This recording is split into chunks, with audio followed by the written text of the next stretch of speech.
दर हर जिस्म, नूर दर हर चश्म, ज़हरा ज़हूर हाजरा हजूर, मुजस्मा ज़ुरत व जमालो जलाल साहिब श्री गुरु ग्रंथ साहब महाराज दी मुकद्दस गोद दे विच जुड़ बैठे बहुत ही सत्कारयोग अजीज़ हाजरीन, आओ सब तो पहला गुरु पातशाह की बख्शिश की मुकद्दस फतेह बुलंद करिए। गज के आखियो जी वाहिगुरु जी का खालसा वाहिगुरु जी की फतेह। अज तीसरे दिन प्रकरण की लड़ी तकरीबन उही रहेगी। अज फिर अपनी सुरत नूं कलगीधर पातशाह के दरबार दे विच लेके जाइए और अपनी मानसिकता दे विच आप मुसव्वर बन के एक तसव्वर नूं जन्म दईए। अपनी मानसिकता दे विच एक इमेज की क्रिएशन करिए, एक इमेज क्रिएट करिए। जरा अपनी सुरत नूं आनंदपुर साहब लैके जाओ तो महसूस करिए कलगीधर पातशाह गुरु गोबिंद सिंह महाराज का दरबार लगा है। मनुख का एक सुभाव हुंदा है अपने कारज की, अपने काम की ਜਾਂ अपनी कीती जा रही क्रिया की सिफत करता भी है तो किसी के मूँह तो सुनना भी चाहता है। ये मनुख का सुभाव है। बड़े सिख कलगीधर पातशाह के दरबार दे विच बैठे ने और हर सिख अपने अपने कारज की उस्तत कर रहा है, अपने अपने कारज की उस्तत। गल लंगरां दी चल पई क्योंकि आनंदपुर साहब सारे सिख सांझे लंगर दे विच प्रशादा छकदे सी। किसी भी सिख के घर प्रशादा नहीं सी बनता। अपनी कार भेटा, अपनी कार कमाई, अपना दसवंध एक जगह ते इकट्ठे करते। तो जरा ख्याल करो असी ते साल दे विच एक वारी, दो वारी, तीन वारी इकट्ठे हुंदे आ। वो रहमतां दा आनंद किन्ना होवेगा जदों रोज़ ही कौम दे बशिंदे इकट्ठे हुंदे होणगे, रोज़ नितनेम इकट्ठा हुंदा होवेगा ते रोज़ लंगर इकट्ठा छकिया जांदा होवेगा। वख-वख लंगरां दे वख-वख जथेदार ने, हर एक अपने लंगर की सिफत कर रहा है, हर एक अपने लंगर की सिफत कर रहा है। पातशाह मेरा लंगर बहुत वधिया है। दूसरा कहता है पातशाह जिहड़े लंगर दे विच मैं पकवान तैयार करदा बहुत वधिया है। तीसरा कहता पातशाह किते मेरे लंगर दे विच आके तुसीं छक के तां वेखिओ पकवान किन्ने स्वादिष्ट ने। नंद लाल चुप बैठे ने, बिल्कुल चुप। कई दिन बीत गए। कलगीधर पातशाह ने एक बड़ा प्यारा कौतक किया। अद्धी रात नूं उठे ने, अपने शाही लिबास नूं उतारिया ते बिल्कुल एक आम अनपढ़ पेंडू ते गवार सिख दे कपड़े पहने ने ते अपने चेहरे नूं एक खेस दे नाल, एक कपड़े दे नाल अद्धा ढकिया होया। पहले लंगर दे विच गए ते जाके कहंदे ने मैं कलगीधर पातशाह दे दर्शन करन वास्ते आया हाँ, अभ्यागत हाँ, बड़ी दूर तो आया। ऐ सिखा मैनू लंगर छका दे। तो कहता है सिखा तू बहुत लेट हो गया है, हुण शाम का लंगर तो समाप्त हो चुका है, इंतजार कर सवेरे बनेगा तो तेनों छका देवांगे। समा लंघिया, दूसरे लंगर दे विच गए। जाके फिर यही बेनती है कि बहुत दूर तो आए, बहुत भुख लगी है, मैनू लंगर छका दिओ। उसने कहा शाम का लंगर तो खत्म हो चुका है, अमृत वेले वास्ते लंगर की तैयारी हो रही है, वह भी अरदास होवेगी, भोग लगेगा, फिर तेनों छका सकते हैं। हुण चले गए जिहड़ा भाई नंद लाल का लंगर से। जदों भाई नंद लाल नूं जाके कहंदे ने, वो सिखा बड़ी दूर तो आया, बहुत दूर तो आया, बड़ी भुख लगी है। तो नंद लाल कहंदा इन्नी दूर तो चल के आए हो, जरूर तुहाडे चरण भी थक गए होणगे, पहला मैं तुहाडे चरनां नूं गर्म पानी दे नाल धोना। गर्म पानी दे नाल चरण धोते, फिर प्रशादा तैयार करके रखिया ते हथ जोड़ के कहंदा सिखा मैं तां लंगर दे विच बैठा सी ते तू इन्नी दूर तो चल के गुरु दे दर्शनां वास्ते आया। मैं तेरे वास्ते प्रशादा तैयार कीता है, पर ख्याल करी मैं तेरे वास्ते बड़ी काली दे विच प्रशादा तैयार कीता है, किते प्रशादा तैयार करदिआं कोई गलती कोई खुनामी रह गई होवे ते मैनूं गुरु दा सिख जान के माफ़ करी। प्रशादा अगे रख दिता ते कलगीधर पातशाह ने चेहरे तो कपड़ा उतार दिता।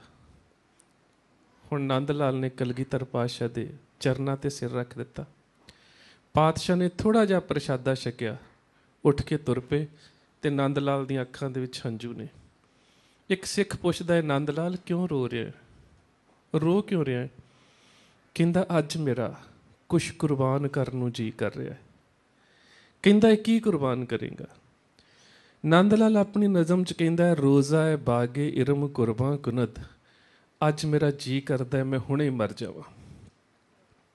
ਅੱਜ ਮੇਰਾ ਜੀ ਕਰਦਾ ਹੈ ਮੈਂ ਹੁਣੇ ਮਰ ਜਾਵਾਂ, ਤੇ ਮਰ ਕੇ ਮੈਨੂੰ ਇਹ ਵੀ ਪਤਾ ਮੈਂ ਸਵਰਗ 'ਚ ਜਾਣਾ, ਕਿਉਂਕਿ ਮਰਨ ਤੋਂ ਪਹਿਲਾਂ ਮੈਂ ਕਲਗੀਧਰ ਦੇ ਦਰਸ਼ਨ ਕੀਤੇ ਨੇ। ਤੇ ਮੇਰਾ ਦਿਲ ਕਰਦਾ ਹੈ ਰੋਜ਼ਾ ਹੈ ਬਾਗੇ ਇਰਮ, ਇਰਮ ਕਹਿੰਦੇ ਨੇ ਸਵਰਗ ਨੂੰ, ਬਾਗ ਰੋਜ਼ਾ, ਜਿਹੜਾ ਸਵਰਗ ਦੇ ਵਿੱਚ ਬਾਗ ਦੇ ਵਿੱਚ ਸਭ ਤੋਂ ਸ਼ਾਹੀ ਫੁੱਲ ਹੈ, ਮੈਂ ਉਸ ਜਗ੍ਹਾ ਦੇ ਉੱਪਰ ਅਰਪਿਤ ਕਰ ਦੇਵਾਂ ਜਿੱਥੇ ਕਲਗੀਧਰ ਪਾਤਸ਼ਾਹ ਦੇ ਅੱਜ ਚਰਨ ਪਏ ਨੇ। ਰੋਜ਼ਾ ਹੈ ਬਾਗੇ ਇਰਮ ਕੁਰਬਾਂ ਕੁਨਦ, ਬਸ ਕਿ ਮਾਰਾ ਏ ਕੂਏ ਆਜ਼ਜ਼ ਲਜ਼ੀਜ਼। ਤੇ ਹੁਣ ਸਾਰੇ ਸਿੱਖਾਂ ਦਾ ਆਪਸ 'ਚ ਭਰਾਵਾਂ ਵਰਗਾ ਪਿਆਰ ਸੀ। ਇੱਕ ਸਿੱਖ ਹੱਸ ਕੇ ਕਹਿੰਦਾ, ਫਿਰ ਮਰਦਾ ਕਿਉਂ ਨਹੀਂ? ਕਹਿ ਤੇ ਰਿਹਾ ਕਿ ਮੈਂ ਮਰ ਕੇ ਸਵਰਗ ਦੇ ਬਾਗ ਦੇ ਫੁੱਲ ਕਲਗੀਧਰ ਪਾਤਸ਼ਾਹ ਦੇ ਪੈਰਾਂ ਦੇ ਚਿੰਨ੍ਹਾਂ ਦੇ ਉੱਪਰ ਅਰਪਿਤ ਕਰ ਦੇਵਾਂ, ਮਰਦਾ ਕਿਉਂ ਨਹੀਂ? ਤੇ ਕਹਿੰਦਾ, ਜ਼ਿੰਦਾ ਮੈਂ ਗਰਦਮ ਜ਼ੇ ਬੂਏ ਮੁਕਦਮਸ਼, ਬਸ ਕੇ ਮਾਰਾ ਏ ਬੂਏ ਆਜ਼ਲ ਅਜ਼ੀਜ਼। ਕਹਿੰਦਾ ਕੀ ਦੱਸਾਂ, ਹੁਣ ਮੌਤ ਵੀ ਨਹੀਂ ਆ ਸਕਦੀ, ਕਿਉਂਕਿ ਕਲਗੀਧਰ ਦੇ ਪੈਰਾਂ ਦੀ ਸੁਗੰਧ ਇੱਥੇ ਆ ਰਹੀ ਹੈ, ਤੇ ਜਿੱਥੇ ਕਲਗੀਧਰ ਦੇ ਪੈਰਾਂ ਦੀ ਸੁਗੰਧ ਹੋਵੇ ਉੱਥੇ ਮੌਤ ਕਿੱਥੇ? ਜ਼ਿੰਦਾ ਮੈਂ ਗਰਦਮ ਜ਼ੇ ਬੂਏ ਮੁਕਦਮਸ਼, ਬਸ ਕੇ ਮਾਰਾ ਏ ਬੂਏ ਆਜ਼ਜ਼ ਅਜ਼ੀਜ਼। ਹੁਣ ਮੌਤ ਕਿੱਥੇ? ਹੁਣ ਤਾਂ ਕਲਗੀਧਰ ਦੇ ਚਰਨਾਂ ਦੀ ਸੁਗੰਧ ਹੈ। ਸੋ ਅਸੀਂ ਇਸ ਗੱਲ ਤੋਂ ਸ਼ੁਰੂ ਕਰੀਏ ਅੱਜ ਦੇ ਪ੍ਰਕਰਣ ਨੂੰ ਕਿ ਕਲਗੀਧਰ ਪਾਤਸ਼ਾਹ ਦੇ ਚਰਨਾਂ ਦੀ ਸੁਗੰਧ ਦੇ ਵਿੱਚ ਜੀਵਨ ਕਿਵੇਂ ਦਾ ਹੈ। ਭਾਈ ਸਾਹਿਬ ਭਾਈ ਗੁਰਦਾਸ ਸਿੰਘ ਦੂਸਰੇ ਆਪਣੀ ਰਚਨਾ ਦੇ ਵਿੱਚ ਇੱਕ ਗੱਲ ਕਹਿੰਦੇ ਨੇ, ਪ੍ਰਾਣ ਮੀਤ ਪਰਮਾਤਮਾ ਪਰਖੋਤਮ ਪੂਰਾ, ਵਾਹ ਪ੍ਰਗਟਿਓ ਪੁਰਖ ਭਗਵੰਤ ਰੂਪ ਗੁਰੂ ਗੋਬਿੰਦ ਸੂਰਾ। ਤੇ ਸੂਰੇ ਦੀਆਂ ਬਹੁਤ ਵਿਆਖਿਆਵਾਂ ਤੇ ਬਹੁਤ ਪਰਿਭਾਸ਼ਾਵਾਂ ਸਾਹਿਬ ਸ੍ਰੀ ਗੁਰੂ ਗ੍ਰੰਥ ਸਾਹਿਬ ਮਹਾਰਾਜ ਦੇ ਵਿੱਚ ਦਰਜ ਨੇ। ਸੂਰਾ ਉਸ ਨੂੰ ਵੀ ਕਿਹਾ ਜਾਂਦਾ ਜਿਸ ਨੇ ਆਪਣੇ ਵਿਕਾਰਾਂ ਦੇ ਉੱਪਰ ਕਾਬੂ ਪਾ ਲਿਆ। ਜਿਨ ਮਿਲ ਮਾਰੇ ਪੰਚ ਸੂਰਬੀਰ, ਐਸੋ ਕੌਣ ਬਲੀਰੇ। ਜਿਸ ਨੇ ਕਾਮ ਦੇ ਉੱਪਰ, ਜਿਸ ਨੇ ਕ੍ਰੋਧ ਦੇ ਉੱਪਰ, ਜਿਸ ਨੇ ਹੰਕਾਰ ਦੇ ਉੱਪਰ, ਜਿਸ ਨੇ ਵਿਕਾਰਾਂ ਦੇ ਉੱਪਰ ਆਪਣੇ ਮਨ ਨੂੰ ਵਸ ਦੇ ਵਿੱਚ ਕਰ ਲਿਆ, ਉਹ ਵੀ ਸੂਰਮਾ ਹੈ। ਤੇ ਸੂਰਮਾ ਉਹ ਵੀ ਹੈ, ਰਣ ਰਤਿਓ ਭਾਜਿਓ ਨਹੀਂ, ਸੂਰੋ ਥਾਰੋ ਨਾਉ। ਜਿਹੜਾ ਮੈਦਾਨੇ ਜੰਗ ਨੂੰ ਛੱਡ ਕੇ ਨਹੀਂ ਭੱਜਦਾ, ਉਹ ਵੀ ਸੂਰਮਾ ਹੈ। ਤੇ ਸੂਰਮਾ ਉਹ ਵੀ ਹੈ, ਰਣ ਦੇਖ ਸੂਰੇ ਚਿੱਤ ਉਲਾਸ। ਮੈਦਾਨੇ ਜੰਗ ਦੇ ਵਿੱਚ ਜੂਝਣ ਦਾ ਤੇ ਆਪਣਾ ਆਪਾ ਸਮਰਪਿਤ ਕਰਨ ਦਾ ਚਾਅ ਪੈਦਾ ਹੋ ਜਾਵੇ, ਸੂਰਮਾ ਉਹ ਵੀ ਹੈ। ਤੇ ਜਾਕੋ ਹਰ ਰੰਗ ਲਾਗੋ ਇਸ ਯੁਗ ਮੇ, ਸੋ ਕਹੀਅਤ ਹੈ ਆਤਮ ਜਿਣੇ ਸਗਲ ਵਸਤਾ ਕੇ, ਜਾਕਾ ਸਤਿਗੁਰ। ਪੂਰੇ ਗੁਰੂ ਦੀ ਕਿਰਪਾ ਹੋਵੇ ਤੇ ਸਿੱਖ ਦੀ ਆਤਮਾ ਦੇ ਉੱਪਰ ਰੂਹਾਨੀਅਤ ਦਾ ਰੰਗ ਲੱਗ ਜਾਵੇ, ਸੂਰਮਾ ਉਹ ਵੀ ਹੈ। ਤੇ ਸੂਰਮਾ ਉਹ ਵੀ ਹੈ, ਗਗਨ ਦਮਾਮਾ ਬਾਜਿਓ ਪਰਿਓ ਨਿਸ਼ਾਨੇ ਘਾਓ, ਖੇਤ ਜੋ ਮਾਂਡਿਓ ਸੂਰਮਾ ਅਬ ਜੂਚਨ ਕੋ ਦਾਓ। ਸੂਰਮਾ ਉਹ ਵੀ ਹੈ। ਤੇ ਸੂਰਮਾ ਉਹ ਵੀ ਹੈ ਜਿਸਨੇ ਸੂਰਾ ਸੋ ਪਹਿਚਾਨੀਏ, ਜੋ ਲੜੈ ਦੀਨ ਕੇ ਹੇਤ, ਪੁਰਜਾ ਪੁਰਜਾ ਕੱਟ ਮਰੇ ਕਬਹੂ ਨਾ ਛਾਡੇ ਖੇਤ। ਸੋ ਸੂਰਮਾ ਸ਼ਬਦ ਦੀਆਂ ਬਹੁਤ ਜ਼ਿਆਦਾ ਵਿਆਖਿਆਵਾਂ ਨੇ, ਬਹੁਤ ਜ਼ਿਆਦਾ ਪਰਿਭਾਸ਼ਾਵਾਂ ਨੇ, ਪਰ ਅਜੀਬ ਗੱਲ ਹੈ ਕਿ ਇਹਨਾਂ ਸਾਰੇ ਸੂਰਮੇ ਸ਼ਬਦ ਦੀਆਂ ਪਰਿਭਾਸ਼ਾਵਾਂ ਨੂੰ ਕਿਸੇ ਇੱਕ ਸ਼ਖਸੀਅਤ ਦੇ ਵਿੱਚ ਵੇਖਣਾ ਹੋਵੇ ਤੇ ਕਲਗੀਧਰ ਪਾਤਸ਼ਾਹ ਗੁਰੂ ਗੋਬਿੰਦ ਸਿੰਘ ਨੇ ਇਹ ਸਾਰੀਆਂ ਹੀ ਪਰਿਭਾਸ਼ਾਵਾਂ ਕਿਸੇ ਇੱਕ ਸ਼ਖਸੀਅਤ ਦੇ ਵਿੱਚ ਵੇਖਣੀਆਂ ਹੋਣ, ਜਿਹੜਾ ਮੈਦਾਨੇ ਜੰਗ ਦਾ ਸੂਰਮਾ ਵੀ ਹੈ, ਜਿਹੜਾ ਤਿਆਗੀ ਵੀ ਹੈ, ਜਿਹੜਾ ਬਾਣੀ ਦਾ ਰਸੀਆ ਵੀ ਹੈ, ਜਿਸ ਨੇ ਵਿਕਾਰਾਂ ਦੇ ਉੱਪਰ ਕਾਬੂ ਵੀ ਪਾ ਲਿਆ, ਜਿਹੜਾ ਮੈਦਾਨੇ ਜੰਗ 'ਚੋਂ ਕਦੀ ਨਹੀਂ ਭੱਜਿਆ, ਤੇ ਜਿਸ ਨੇ ਮੈਦਾਨੇ ਜੰਗ ਦੇ ਵਿੱਚ ਆਪਣਾ ਸਰਬੰਸ ਹੀ ਕੁਰਬਾਨ ਕਰ ਦਿੱਤਾ ਹੈ। ਸੂਰਮਾ ਸ਼ਬਦ ਦੀਆਂ ਸਾਰੀਆਂ ਵਿਆਖਿਆ ਗੁਰੂ ਦੇ ਵਿੱਚ ਨੇ। ਤੇ ਗੁਰੂ ਨੇ ਉਹ ਸੂਰਮਤਾਈ ਵਿਸਾਖੀ ਵਾਲੇ ਦਿਨ ਕਿਹਨੂੰ ਬਖਸ਼ ਦਿੱਤੀ? ਖਾਲਸਾ ਮੇਰੋ ਖਾਲਸੇ ਮੈਂ ਹੋ ਕਰੋ ਨਿਵਾਸ। ਖੋ ਖਾਲਸੇ ਕੋ ਖਾਲਸਾ ਮੇਰੋ ਓਤ ਪੋਤ ਸਾਗਰ ਬੰਦੇਰੋ। ਖਾਲਸਾ ਮੇਰੇ ਵਿੱਚ ਇਸ ਤਰ੍ਹਾਂ ਅਭੇਦ ਹੋ ਗਿਆ, ਜਿਸ ਤਰ੍ਹਾਂ ਸਮੁੰਦਰ ਦੇ ਵਿੱਚ ਇੱਕ ਪਾਣੀ ਦੀ ਬੂੰਦ ਪਾ ਦਿੱਤੀ ਜਾਵੇ ਤੇ ਸਮੁੰਦਰ ਦੇ ਵਿੱਚ ਪਾਈ ਹੋਈ ਪਾਣੀ ਦੀ ਬੂੰਦ ਨੂੰ ਦੁਬਾਰਾ ਕੱਢਿਆ ਜਾ ਸਕਦਾ ਹੈ? ਨਹੀਂ, ਅਭੇਦ ਹੋ ਜਾਂਦੀ ਹੈ। ਹਉ ਖਾਲਸੇ ਕੋ ਖਾਲਸਾ ਮੇਰੋ ਓਤ ਪੋਤ ਸਾਗਰ ਬੰਦੇਰੋ। ਖਾਲਸਾ ਮੇਰੇ ਵਿੱਚ ਇਸ ਤਰ੍ਹਾਂ ਮਿਲ ਗਿਆ, ਇਸ ਤਰ੍ਹਾਂ ਅਭੇਦ ਹੋ ਗਿਆ ਹੈ ਕਿ ਹੁਣ ਉਸ ਖਾਲਸੇ ਨੂੰ ਮੇਰੇ ਤੋਂ ਵੱਖ ਕੀਤਾ ਹੀ ਨਹੀਂ ਜਾ ਸਕਦਾ। ਤੇ ਸਾਡੀ ਗੁਰਮਤਿ ਦਾ ਇੱਕ ਫੈਸਲਾ ਹੈ, ਗੁਰ ਪਰਮੇਸ਼ਰ। ਜਿਹੜੇ ਸ਼ਬਦ ਪਰਮੇਸ਼ਰ ਦੇ ਨੇ, ਜਿਹੜੇ ਗੁਣ ਪਰਮੇਸ਼ਰ ਦੇ ਨੇ, ਉਹ ਗੁਣ ਗੁਰੂ ਦੇ ਨੇ, ਤੇ ਗੁਰੂ ਨੇ ਆਪਣੇ ਸਾਰੇ ਹੀ ਗੁਣ ਖਾਲਸੇ ਦੇ ਵਿੱਚ ਰੱਖ ਦਿੱਤੇ ਨੇ।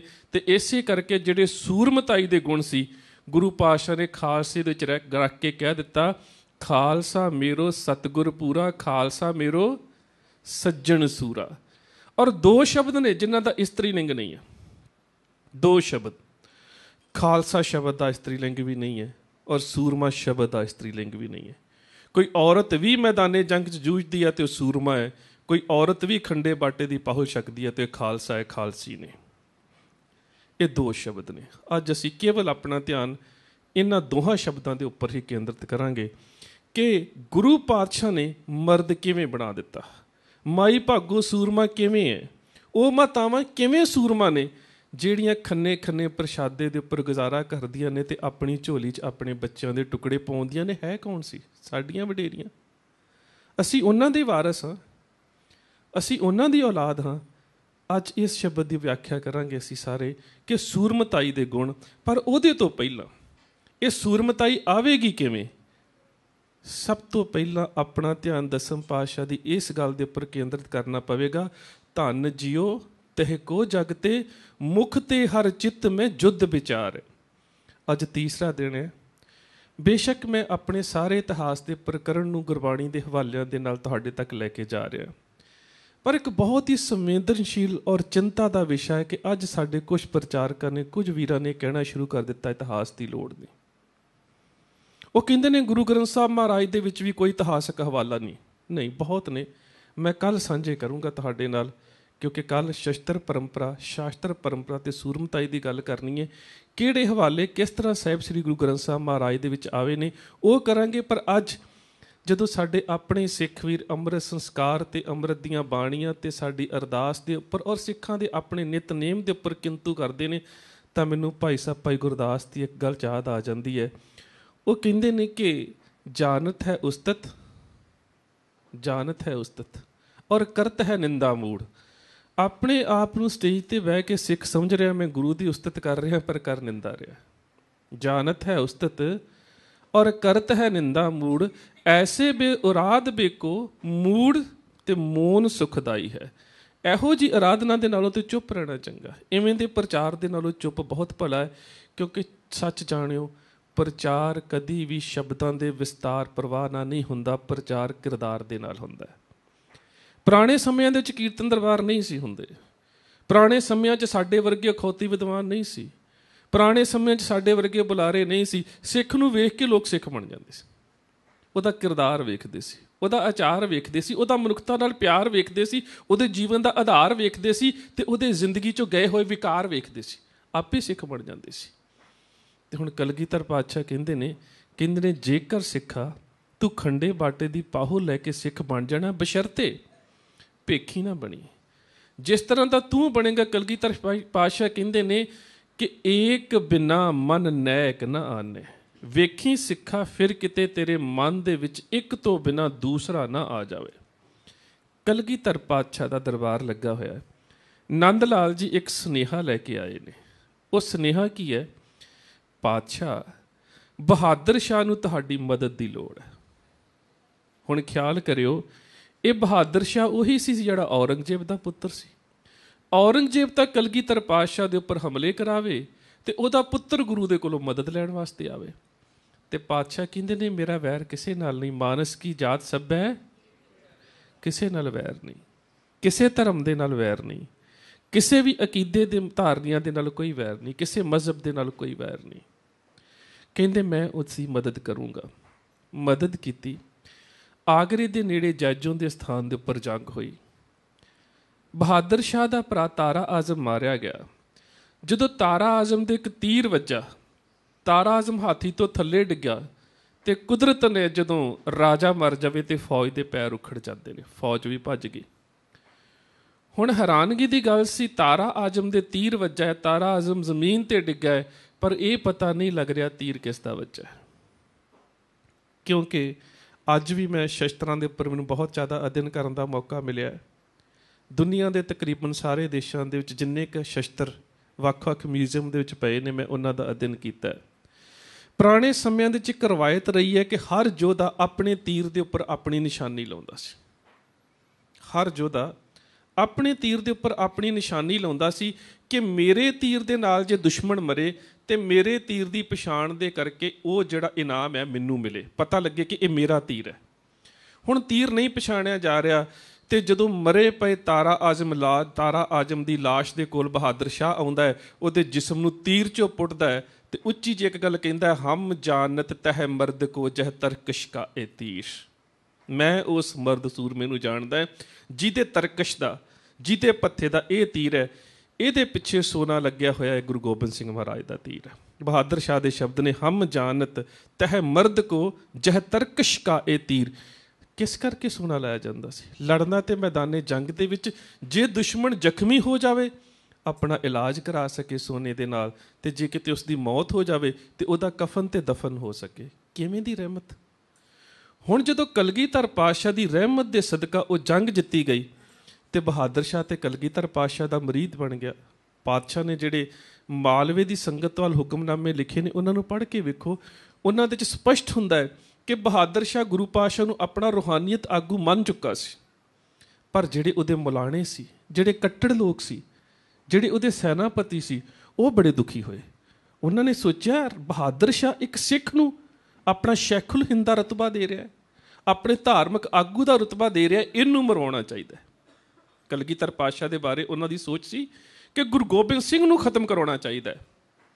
ਕਈ ਤਜਵੀਜ਼ਾਂ, ਕਈ ਸੋਚਾਂ, ਕਈ ਵਿਉਂਤਾਂ ਅਲੀਕੀਆਂ ਗਈਆਂ। ਅਖੀਰ ਉਸ ਦੇ ਇੱਕ ਜਰਨੈਲ ਬੁਲੰਦ ਖਾਨ ਨੇ ਇੱਕ ਤਜਵੀਜ਼ ਸੋਚੀ। ਉਸ ਨੂੰ ਪਤਾ ਲੱਗਾ ਕਿ ਜੈਜੋਂ ਦੇ ਜੰਗਲ ਦੇ ਵਿੱਚ ਇੱਕ ਆਦਮਖੋਰ ਸ਼ੇਰ ਹੈ। ਬੜੇ ਸੂਰਮੇ ਉਸ ਸ਼ੇਰ ਦਾ ਸ਼ਿਕਾਰ ਕਰਨ ਵਾਸਤੇ ਗਏ, ਪਰ ਕੋਈ ਵੀ ਸ਼ਿਕਾਰ ਨਾ ਕਰ ਸਕਿਆ। ਸਾਰੇ ਸ਼ੇਰ ਦੇ ਹੱਥੋਂ ਸ਼ਿਕਾਰ ਹੋ ਗਏ। ਬਹਾਦਰ ਸ਼ਾਹ ਨੂੰ ਜਾ ਕੇ ਕਹਿੰਦਾ, ਬਹਾਦਰ ਸ਼ਾਹ, ਜਿਸ ਗੁਰੂ ਨੂੰ ਤੂੰ ਆਪਣਾ ਰੂਹਾਨੀਅਤ ਦਾ ਆਗੂ ਮੰਨ ਰਿਹਾ ਹੈ, ਮੈਂ ਸੁਣਿਆ ਕਿ ਇਸ ਗੁਰੂ ਨੇ ਆਪਣੀ ਜ਼ਿੰਦਗੀ ਦੇ ਵਿੱਚ 3 ਵਾਰ ਸ਼ੇਰ ਦਾ ਸ਼ਿਕਾਰ ਕੀਤਾ। ਤੇ ਜੇ ਤੇਰਾ ਗੁਰੂ ਇੰਨਾ ਹੀ ਬਹਾਦਰ ਹੈ ਤੇ ਕਿਉਂ ਨਹੀਂ ਜੈਜੋਂ ਦੇ ਜੰਗਲ ਦੇ ਵਿੱਚ ਜਿਹੜਾ ਆਦਮਖੋਰ, ਜਿਸ ਨੂੰ ਅਸੀਂ ਮੈਨ ਈਟਰ ਕਹਿ ਦਿੰਦੇ ਹਾਂ, ਜਿਹੜਾ ਆਦਮਖੋਰ ਸ਼ੇਰ ਹੈ, ਉਹਨੇ ਕਈ ਲੋਕਾਂ ਨੂੰ ਕਤਲ ਕਰ ਦਿੱਤਾ ਹੈ, ਕਿਉਂ ਨਹੀਂ ਗੁਰੂ ਗੋਬਿੰਦ ਸਿੰਘ ਦੇ ਕੋਲੋਂ ਉਸ ਸ਼ੇਰ ਨੂੰ ਮਰਵਾਇਆ ਜਾਂਦਾ? ਸਵੇਰੇ ਦਰਬਾਰ ਲੱਗਾ, ਕਲਗੀਧਰ ਪਾਤਸ਼ਾਹ ਉਸ ਦਰਬਾਰ ਦੇ ਵਿੱਚ ਪਹੁੰਚੇ ਤੇ ਸਰ ਬੁਲੰਦ ਖਾਨ ਨੇ ਇਸ਼ਾਰਾ ਕੀਤਾ ਬਹਾਦਰ ਸ਼ਾਹ ਨੂੰ ਕਿ ਗੁਰੂ ਗੋਬਿੰਦ ਸਿੰਘ ਮਹਾਰਾਜ ਤੋਂ ਪੁੱਛੋ ਕਿ ਉਹ ਸ਼ੇਰ ਦਾ ਸ਼ਿਕਾਰ ਕਰਨਾ ਹੈ। ਜਦੋਂ ਬਹਾਦਰ ਸ਼ਾਹ ਨੇ ਕਿਹਾ, ਪਾਤਸ਼ਾਹ, ਮੀਰਾ ਜਰਨੈਲ ਕਹਿ ਰਿਹਾ ਕਿ ਤੁਸੀਂ ਕਈ ਵਾਰ ਸ਼ੇਰ ਦਾ ਸ਼ਿਕਾਰ ਕੀਤਾ ਹੈ ਤੇ ਸਾਡੇ ਨੇੜੇ ਜੰਗਲ ਦੇ ਵਿੱਚ ਵੀ ਸ਼ੇਰ ਆਇਆ ਹੈ, ਤੁਸੀਂ ਉਸ ਦਾ ਸ਼ਿਕਾਰ ਕਰੋ। ਤੇ ਗੁਰੂ ਪਾਤਸ਼ਾਹ ਕਹਿੰਦੇ, ਬਿਲਕੁਲ ਬਹਾਦਰ ਸ਼ਾਹ, ਕੱਲ੍ਹ ਚੱਲਾਂਗੇ। ਜਦੋਂ ਘੋੜੇ ਤੇ ਸਵੇਰੇ ਸਵਾਰ ਹੋਏ, ਤੁਰਨ ਹੋਏ, ਤੇ ਬਹਾਦਰ ਸ਼ਾਹ ਕਹਿੰਦਾ ਹੈ, ਬਾਦਸ਼ਾਹ ਤੁਸੀਂ ਸ਼ੇਰ ਦਾ ਸ਼ਿਕਾਰ ਕਰਨਾ ਹੈ। ਤੇ ਪਾਤਸ਼ਾਹ ਦੇ ਨਾਲ ਗੁਰੂ ਦਾ ਸਿੱਖ ਸੀ ਭਾਈ ਰੋਸ਼ਨ ਸਿੰਘ। ਕਹਿੰਦਾ, ਬਹਾਦਰ ਸ਼ਾਹ, ਇਹ ਕਿਵੇਂ ਹੋ ਸਕਦਾ ਹੈ? ਇੱਕ ਸਿੱਖ ਕੋਲ ਹੋਵੇ ਤੇ ਗੁਰੂ ਸ਼ੇਰ ਦਾ ਸ਼ਿਕਾਰ ਕਰੇ, ਇਹ ਕਿਵੇਂ ਹੋ ਸਕਦਾ? ਹੁਣ ਕਲਗੀਧਰ ਪਾਤਸ਼ਾਹ ਨੇ ਆਪਣਾ ਆਪਾ ਤੇ ਖਾਲਸੇ 'ਚ ਰੱਖ ਦਿੱਤਾ ਨਾ, ਖਾਲਸਾ ਮੇਰੋ ਸੱਜਣ ਸੂਰਾ। ਇਹ ਕਿਵੇਂ ਹੋ ਸਕਦਾ ਹੈ ਇੱਕ ਸਿੱਖ ਦੇ ਹੁੰਦਿਆਂ ਗੁਰੂ ਸ਼ਿਕਾਰ ਕਰੇ ਸ਼ੇਰ ਦਾ? ਮੈਂ ਸ਼ਿਕਾਰ ਕਰਾਂਗਾ। ਜਦੋਂ ਇਹ ਗੱਲ ਸੁਣੀ ਤੇ ਬਹਾਦਰ ਸ਼ਾਹ ਦਾ ਜਰਨੈਲ ਬੁਲੰਦ ਖਾਨ ਬੜਾ ਹੈਰਾਨ ਹੋਇਆ। ਕਹਿੰਦਾ, ਜੇਕਰ ਇਹ ਸਿੱਖ ਸ਼ਿਕਾਰ ਕਰੇਗਾ, ਗੁਰੂ ਦਾ ਸਿੱਖ, ਤੇ ਮੈਂ ਇਸ ਦਾ ਮੁੱਖ ਸੈਨਾਪਤੀ, ਤੇ ਮੇਰੀ ਕੀ ਅਹਿਮੀਅਤ ਰਹਿ ਗਈ? ਉਸਨੇ ਬਹਾਦਰ ਸ਼ਾਹ ਨੂੰ ਕਿਹਾ, ਜੇ ਇਹ ਸ਼ਿਕਾਰ ਕਰ ਸਕਦਾ ਹੈ ਤੇ ਸ਼ੇਰ ਦਾ ਸ਼ਿਕਾਰ ਮੈਂ ਕਰੂੰਗਾ। ਚਲੇ ਗਏ ਜੰਗਲ ਦੇ ਵਿੱਚ।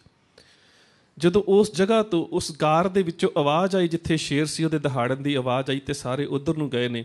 ਸਰਬੁਲੰਦ ਆਪਣੀ ਕਿਰਪਾਨ ਨੂੰ ਬੇਮਿਆਨ ਕਰਕੇ ਸ਼ੇਰ ਵੱਲ ਗਿਆ। ਸ਼ੇਰ ਨੇ ਇਵੇਂ ਦਾ ਝਟਕਾ ਮਾਰਿਆ ਕਿ ਸਰਬੁਲੰਦ ਖਾਨ ਨੂੰ 2 ਹਿੱਸੇ ਕਰਕੇ ਜ਼ਮੀਨ ਤੇ ਸੁੱਟ ਦਿੱਤਾ। ਬਹਾਦਰ ਸ਼ਾਹ ਵੀ ਪਿੱਛੇ ਆ ਗਿਆ ਤੇ ਕਲਗੀਧਰ ਪਾਤਸ਼ਾਹ ਨੂੰ ਕਹਿੰਦਾ, ਪਾਤਸ਼ਾਹ ਹੁਣ ਤੇ ਕਰੋ ਸ਼ਿਕਾਰ, ਸ਼ੇਰ ਸਾਹਮਣੇ ਹੈ। ਤੇ ਪਾਤਸ਼ਾਹ ਚੱਲਣ ਲੱਗੇ ਤੇ ਰੋਸ਼ਨ ਸਿੰਘ ਕਹਿੰਦਾ, ਪਾਤਸ਼ਾਹ ਨਹੀਂ, ਜਿੰਨਾ ਚਿਰ ਸਿੱਖ ਹੈ ਉਹਨਾਂ ਚਿਰ ਤੁਸੀਂ ਸ਼ਿਕਾਰ ਵੱਲ ਨਹੀਂ ਜਾਓਗੇ। ਸ਼ਿਕਾਰ ਵੱਲ ਤੁਰ ਲੱਗਾ ਤੇ ਕਲਗੀਧਰ ਪਾਤਸ਼ਾਹ ਕਹਿੰਦੇ ਹੈ, ਰੋਸ਼ਨ ਸਿੰਘ, ਤੇਰੇ ਗਲ ਦੇ ਵਿੱਚ ਤਾਂ ਛੋਟੀ ਸ੍ਰੀ ਸਾਹਿਬ ਹੈ, ਵੱਡੀ ਸ਼ਮਸ਼ੀਰ ਵੀ ਤੇਰੇ ਹੱਥ ਦੇ ਵਿੱਚ ਨਹੀਂ, ਸ਼ਿਕਾਰ ਕਿਸ ਦੇ ਨਾਲ ਕਰਾਂਗਾ? ਹੱਥ ਦੇ ਵਿੱਚ ਡੰਡਾ ਫੜਿਆ ਸੀ। ਕਹਿੰਦਾ, ਪਾਤਸ਼ਾਹ ਬਸ ਇੱਕ ਵਾਰੀ ਸਿਰ ਤੇ ਹੱਥ ਰੱਖ ਦੇ, ਮੈਂ ਇਸ ਡੰਡੇ ਦੇ ਨਾਲ ਸ਼ਿਕਾਰ ਕਰਾਂਗਾ। ਪਾਤਸ਼ਾਹ ਕਹਿੰਦੇ, ਨਹੀਂ ਰੋਸ਼ਨ ਸਿੰਘ, ਮੇਰੀ ਸ਼ਮਸ਼ੀਰ ਲੈ ਜਾ, ਮੇਰੀ ਕਿਰਪਾਨ ਲੈ ਜਾ। ਕਹਿੰਦਾ, ਪਾਤਸ਼ਾਹ ਲੈ ਤੇ ਜਾਵਾਂ, ਜੇ ਮੈਂ ਤੇਰੀ ਸ਼ਮਸ਼ੀਰ ਦੇ ਨਾਲ ਸ਼ਿਕਾਰ ਕੀਤਾ ਤੇ ਇਹ ਬਹਾਦਰ ਸ਼ਾਹ ਸਮਝੇਗਾ ਸ਼ਾਇਦ ਗੁਰੂ ਦੀ ਤਲਵਾਰ ਦੇ ਵਿੱਚ ਕੋਈ ਅਜ਼ਮਤ ਹੈ। ਪਾਤਸ਼ਾਹ ਨੇ ਮੈਂ ਡੰਡੇ ਦੇ ਨਾਲ ਹੀ ਸ਼ਿਕਾਰ ਕਰਾਂਗਾ। ਚਲਾ ਗਿਆ। ਹੁਣ ਗੁਰੂ ਵੀ ਤੱਕ ਰਿਹਾ ਹੈ, ਬਹਾਦਰ ਸ਼ਾਹ ਵੀ ਤੱਕ ਰਿਹਾ ਹੈ। ਗੁਰੂ ਦਾ ਸਿੱਖ ਡੰਡੇ ਦੇ ਨਾਲ ਸ਼ੇਰ ਦੇ ਨਾਲ ਗੁੱਥਮ ਗੁੱਥਾ ਹੋਇਆ ਹੈ। ਲਹੂ ਲਹਾਨ ਹੋਏ ਨੇ ਦੋਏ।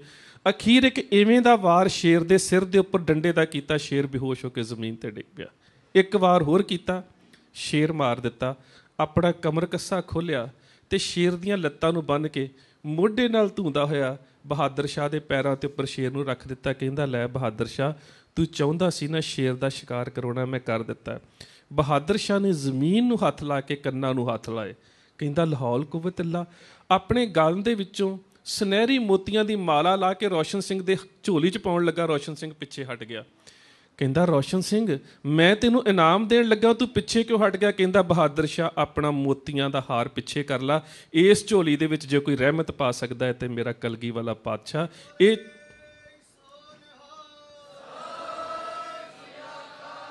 ਇਹ ਝੋਲੀ ਕਿਸੇ ਹੋਰ ਦੀ ਰਹਿਮਤ ਸਵੀਕਾਰ ਨਹੀਂ ਕਰ ਸਕਦੀ। ਜਿੰਨਾ ਚਿਰ ਤੱਕ ਸਾਡੀ ਮਾਨਸਿਕਤਾ ਦੇ ਵਿੱਚ ਇਹ ਗੱਲ ਨਹੀਂ ਆਉਂਦੀ ਕਿ ਏਕ ਬਿਨਾ ਮਨ ਨੈਕ ਨਾ ਆਨੇ, ਕਿਤੇ ਸਾਡੀ ਝੋਲੀ ਕਿਸੇ ਹੋਰ ਦੇ ਅੱਗੇ ਨਾ ਅੱਡੀ ਜਾਵੇ, ਕਿਤੇ ਸਾਡੀ ਝੋਲੀ ਦੇ ਵਿੱਚ ਕਿਸੇ ਹੋਰ ਤੋਂ ਰਹਿਮਤਾਂ ਪਾਉਣ ਦੀ ਇੱਛਾ ਨਾ ਪੈਦਾ ਹੋ ਜਾਵੇ। ਸੱਚ ਜਾਣਿਓ, ਜਿਸ ਦਿਨ ਅਸੀਂ ਆਪਣਾ ਆਪਾ ਗੁਰੂ ਨੂੰ ਸਮਰਪਿਤ ਕਰ ਦੇਵਾਂਗੇ ਤੇ ਗੁਰੂ ਨੂੰ ਇੰਨੇ ਪਿਆਰੇ ਲੱਖਾਂਗੇ।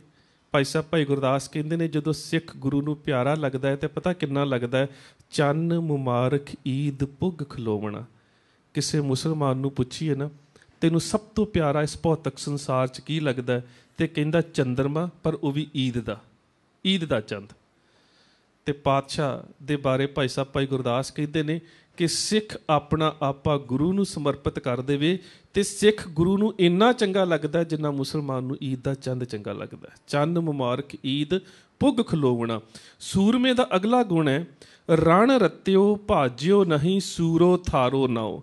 ਕਲਗੀਧਰ ਪਾਤਸ਼ਾਹ ਨੇ ਇਹ ਵੀ ਗੁਣ ਜਿਹੜਾ ਹੈ ਉਹ ਸਿੱਖ ਨੂੰ ਬਖਸ਼ਿਸ਼ ਕਰ ਦਿੱਤਾ। ਜੱਸਾ ਸਿੰਘ ਆਹਲੂਵਾਲੀਆ ਨਾਮ ਤੁਸੀਂ ਸਾਰਿਆਂ ਨੇ ਸੁਣਿਆ। ਦਿੱਲੀ ਫਤਿਹ ਦੇ ਵਿੱਚ ਉਹ ਇੱਥੇ ਰਹੇ ਔਰ ਉਹਨਾਂ ਨੇ ਆਪਣਾ ਬਚਪਨ ਵੀ ਮਾਤਾ ਸੁੰਦਰ ਕੌਰ ਜੀ ਦੇ ਕੋਲ ਇੱਥੇ ਗੁਜ਼ਾਰਿਆ। ਵੱਡਾ ਹੀ ਘੱਲੂਘਾਰੇ ਦਾ ਸਮਾਂ ਹੈ। ਮੈਦਾਨੇ ਜੰਗ ਦੇ ਵਿੱਚ ਅਬਦਾਲੀ ਦੀਆਂ ਬੌਛਾਂ ਸਿੱਖਾਂ ਦੇ ਆਹੂ ਲਾ ਰਹੀਆਂ ਨੇ।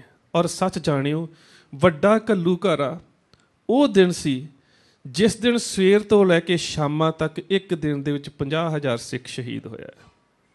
ਮੈਦਾਨੇ ਜੰਗ ਦੇ ਵਿੱਚ 50,000 ਸਿੱਖ ਦੀ ਬੀਬੀਆਂ ਦੀ ਬੱਚਿਆਂ ਦੀ ਲਾਸ਼ ਪਈ ਸੀ ਤੇ ਸਿੱਖਾਂ ਦਾ ਜਰਨੈਲ ਸਰਦਾਰ ਜੱਸਾ ਸਿੰਘ ਆਹਲੂਵਾਲੀਆ ਆਪਣੇ ਗਲ ਦੇ ਵਿੱਚ ਪੱਲਾ ਪਾ ਕੇ ਰਹਿ ਰਾਸ ਦਾ ਪਾਠ ਕਰਕੇ ਅਰਦਾਸ ਪਤਾ ਕੀ ਕਹਿ ਰਿਹਾ ਸੀ? ਇਹ ਗੁਰੂ ਪਾਤਸ਼ਾਹ ਤਤ ਖਾਲਸਾ ਝੜ ਗਿਓ ਰਹਿਓ ਸੋ ਖੋਟ ਗਵਾਏ। ਪਾਤਸ਼ਾਹ ਜਿਹੜਾ ਕੱਚਾ ਸੀ ਨਾ ਉਹ ਝੜ ਗਿਆ ਹੈ। ਜਿੰਨੇ ਅਸੀਂ ਰਹਿ ਗਏ ਹਾਂ ਨਾ, ਸਾਡੇ ਤੇ ਕਿਰਪਾ ਕਰੀ ਸਵੇਰੇ ਮੈਦਾਨੇ ਜੰਗ 'ਚ ਜੂਝ ਸਕੀਏ। ਖਿਆਲ ਕਰੋ, ਛੋਟੀ ਗੱਲ ਨਹੀਂ ਹੁੰਦੀ।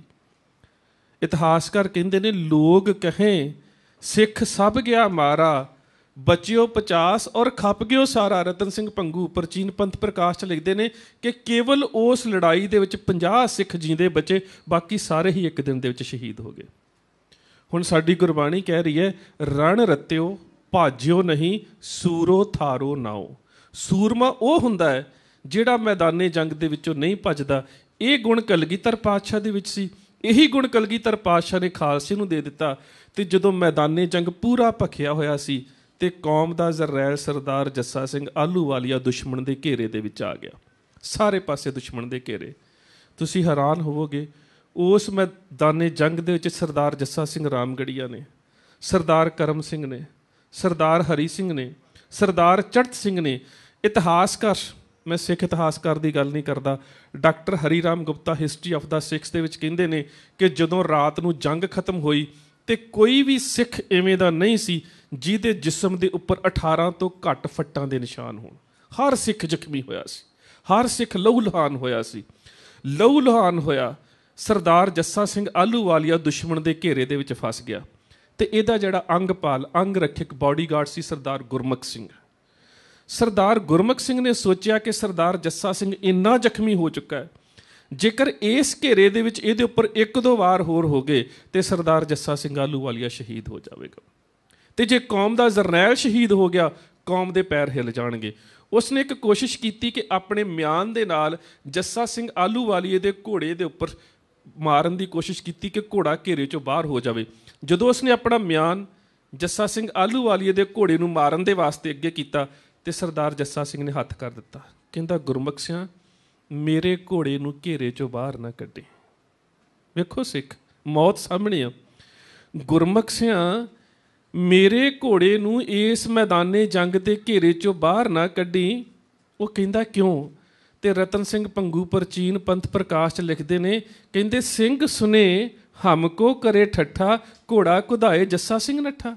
ਉਹ ਅੱਜ ਮੈਂ ਆਪਣੀ ਜਾਨ ਬਚਾ ਕੇ ਨੱਠ ਜਾਵਾਂ ਤੇ ਕੱਲ੍ਹ ਨੂੰ ਆਪਣੇ ਪੰਥ ਦੇ ਸਾਹਮਣੇ ਕੀ ਮੂੰਹ ਲੈ ਕੇ ਜਾਵਾਂਗਾ ਕਿ ਇਹ ਕੌਮ ਦਾ ਉਹ ਜਰਨੈਲ ਹੈ ਜਿਹੜਾ ਮੈਦਾਨੇ ਜੰਗ 'ਚੋਂ ਜਾਨ ਬਚਾਉਣ ਲਈ ਘੋੜਾ ਭਜਾ ਕੇ ਨੱਸ ਗਿਆ ਸੀ। ਸਿੰਘ ਸੁਨੇ ਹਮਕੋ ਕਰੇ ਠੱਠਾ, ਘੋੜਾ ਕੁਧਾਏ ਜੱਸਾ ਸਿੰਘ ਨੱਠਾ, ਕਿਆ ਮੁਖ ਲਖੇ ਬੈਠੇ ਦੀਵਾਨ, ਕਰੇ ਸਿੱਖ ਮਸਕਰੀ ਆਨ। ਮੈਨੂੰ ਤਾਂ ਕੌਮ ਨੇ ਆਪਣਾ ਸੁਲਤਾਨੁਲ ਕੌਮ ਬਾਦਸ਼ਾਹ ਬਣਾਇਆ ਹੈ ਤੇ ਮੈਂ ਕਿਹੜੇ ਮੂੰਹ ਦੇ ਨਾਲ ਦੀਵਾਨ ਲਾ ਕੇ ਬੈਠਾਂਗਾ ਜਦੋਂ ਸਿੱਖ ਮੈਨੂੰ ਮਜ਼ਾਕ ਕਰਨਗੇ ਕਿ ਆਹ ਸਿੱਖਾਂ ਦਾ ਜਰਨੈਲ ਹੈ ਜਿਹੜਾ ਮੈਦਾਨੇ ਜੰਗ 'ਚੋਂ ਘੋੜਾ ਨੂੰ ਉਠਾ ਕੇ ਨੱਸ ਗਿਆ ਸੀ। ਪੰਥ ਹਮਕੋ ਪਾਤਸ਼ਾਹ ਬਣਾਇਓ, ਤੁਮ ਚਾਹਤ ਗੀਦੀ ਅਖਵਾਇਓ। ਪੰਥ ਨੇ ਤੇ ਮੈਨੂੰ ਆਪਣਾ ਬਾਦਸ਼ਾਹ ਬਣਾਇਆ ਤੇ ਤੂੰ ਕੀ ਚਾਹੁੰਦਾ ਕਿ ਮੈਂ ਮੈਦਾਨੇ ਜੰਗ ਦੇ ਵਿੱਚੋਂ ਗਿੱਦੜਾ ਵਾਂਗੂ ਭੱਜ ਜਾਵਾਂ। ਸੋ ਕਲਗੀਧਰ ਪਾਤਸ਼ਾਹ ਨੇ ਖਾਲਸੇ ਨੂੰ ਇਹ ਗੁਣ ਦਿੱਤਾ ਜਿਹੜਾ ਸਾਹਿਬ ਸ੍ਰੀ ਗੁਰੂ ਗ੍ਰੰਥ ਸਾਹਿਬ ਮਹਾਰਾਜ ਦੇ 'ਚ ਦਰਜ ਹੈ, ਰਣ ਰੱਤਿਓ ਭਾਜਿਓ ਨਹੀਂ, ਸੂਰੋ ਥਾਰੋ ਨਾਓ। ਸੂਰਮਾ ਉਹ ਹੁੰਦਾ ਜਿਹੜਾ ਮੈਦਾਨੇ ਜੰਗ 'ਚੋਂ ਨਹੀਂ ਭੱਜਦਾ। ਵੈਸੇ ਤਾਂ ਹਿੰਦੁਸਤਾਨ ਦੀ ਸੰਸਕ੍ਰਿਤੀ ਨੂੰ ਵੇਖੀਏ ਤੇ ਹਿੰਦੁਸਤਾਨ ਦੀ ਧਰਤੀ ਦੇ ਉੱਪਰ ਮੰਦਿਰ ਬਣੇ ਨੇ। ਮੰਦਿਰ ਦਾ ਨਾਮ ਵੀ ਰਣਛੋੜ ਮੰਦਿਰ ਹੈ। ਮੈਦਾਨੇ ਜੰਗ 'ਚੋਂ ਭੱਜਣ ਵਾਲਿਆਂ ਦੀ ਵੀ ਪੂਜਾ ਕੀਤੀ ਜਾਂਦੀ ਹੈ। ਪਰ ਕਲਗੀਧਰ ਪਾਤਸ਼ਾਹ ਸਾਹਿਬ ਸ੍ਰੀ ਗੁਰੂ ਗੋਬਿੰਦ ਸਿੰਘ ਦਾ ਜਿਹੜਾ ਖਾਲਸਾ ਸੀ, ਉਹਦੇ ਸਾਹਮਣੇ ਜਿਹੜਾ ਆਦਰਸ਼ ਸੀ ਉਹ ਕੀ ਸੀ? ਜੋ ਸੂਰਾ ਤਿਸ ਹੀ ਹੋਏ ਮਰਨਾ, ਜੋ ਭਾਗੈ ਤਿਸ ਜੋਨੀ ਫਿਰਨਾ। ਜਿਹੜਾ ਸੂਰਮਾ ਉਹ ਮੈਦਾਨੇ ਜੰਗ ਦੇ ਵਿੱਚ ਜਾਣ ਤੋਂ ਕਦੀ ਪਿੱਛੇ ਨਹੀਂ ਹਟੇਗਾ। ਕਲਗੀਧਰ ਪਾਤਸ਼ਾਹ ਦਾ ਦਰਬਾਰ ਲੱਗਾ ਹੋਇਆ ਹੈ।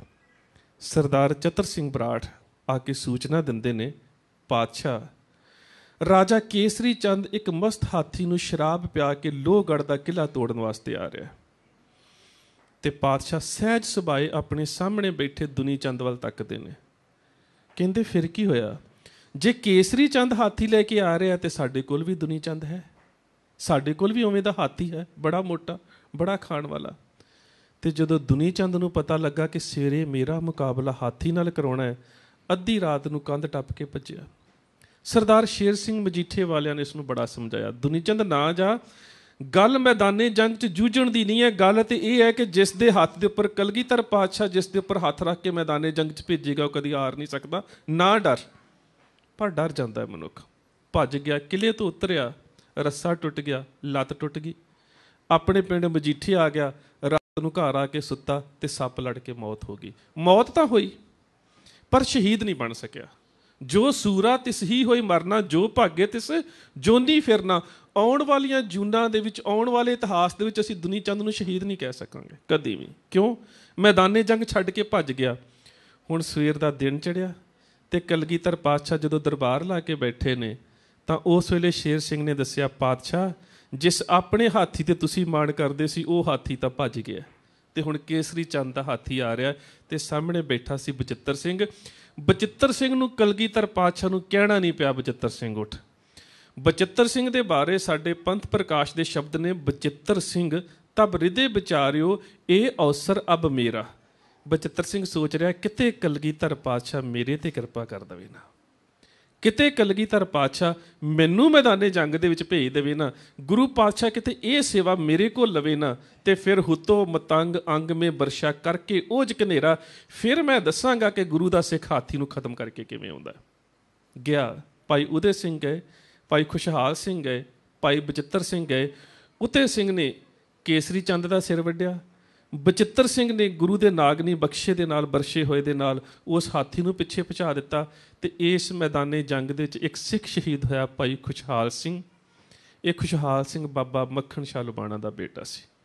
1 ਸਤੰਬਰ 1700 ਨੂੰ ਇਹ ਜੰਗ ਹੋਈ ਤੇ ਸਰਦਾਰ ਖੁਸ਼ਹਾਲ ਸਿੰਘ ਦੀ ਸ਼ਹਾਦਤ ਹੋਈ। ਮੱਖਣ ਸ਼ਾਹ ਲੁਬਾਣਾ ਦਾ ਬੇਟਾ ਸੀ।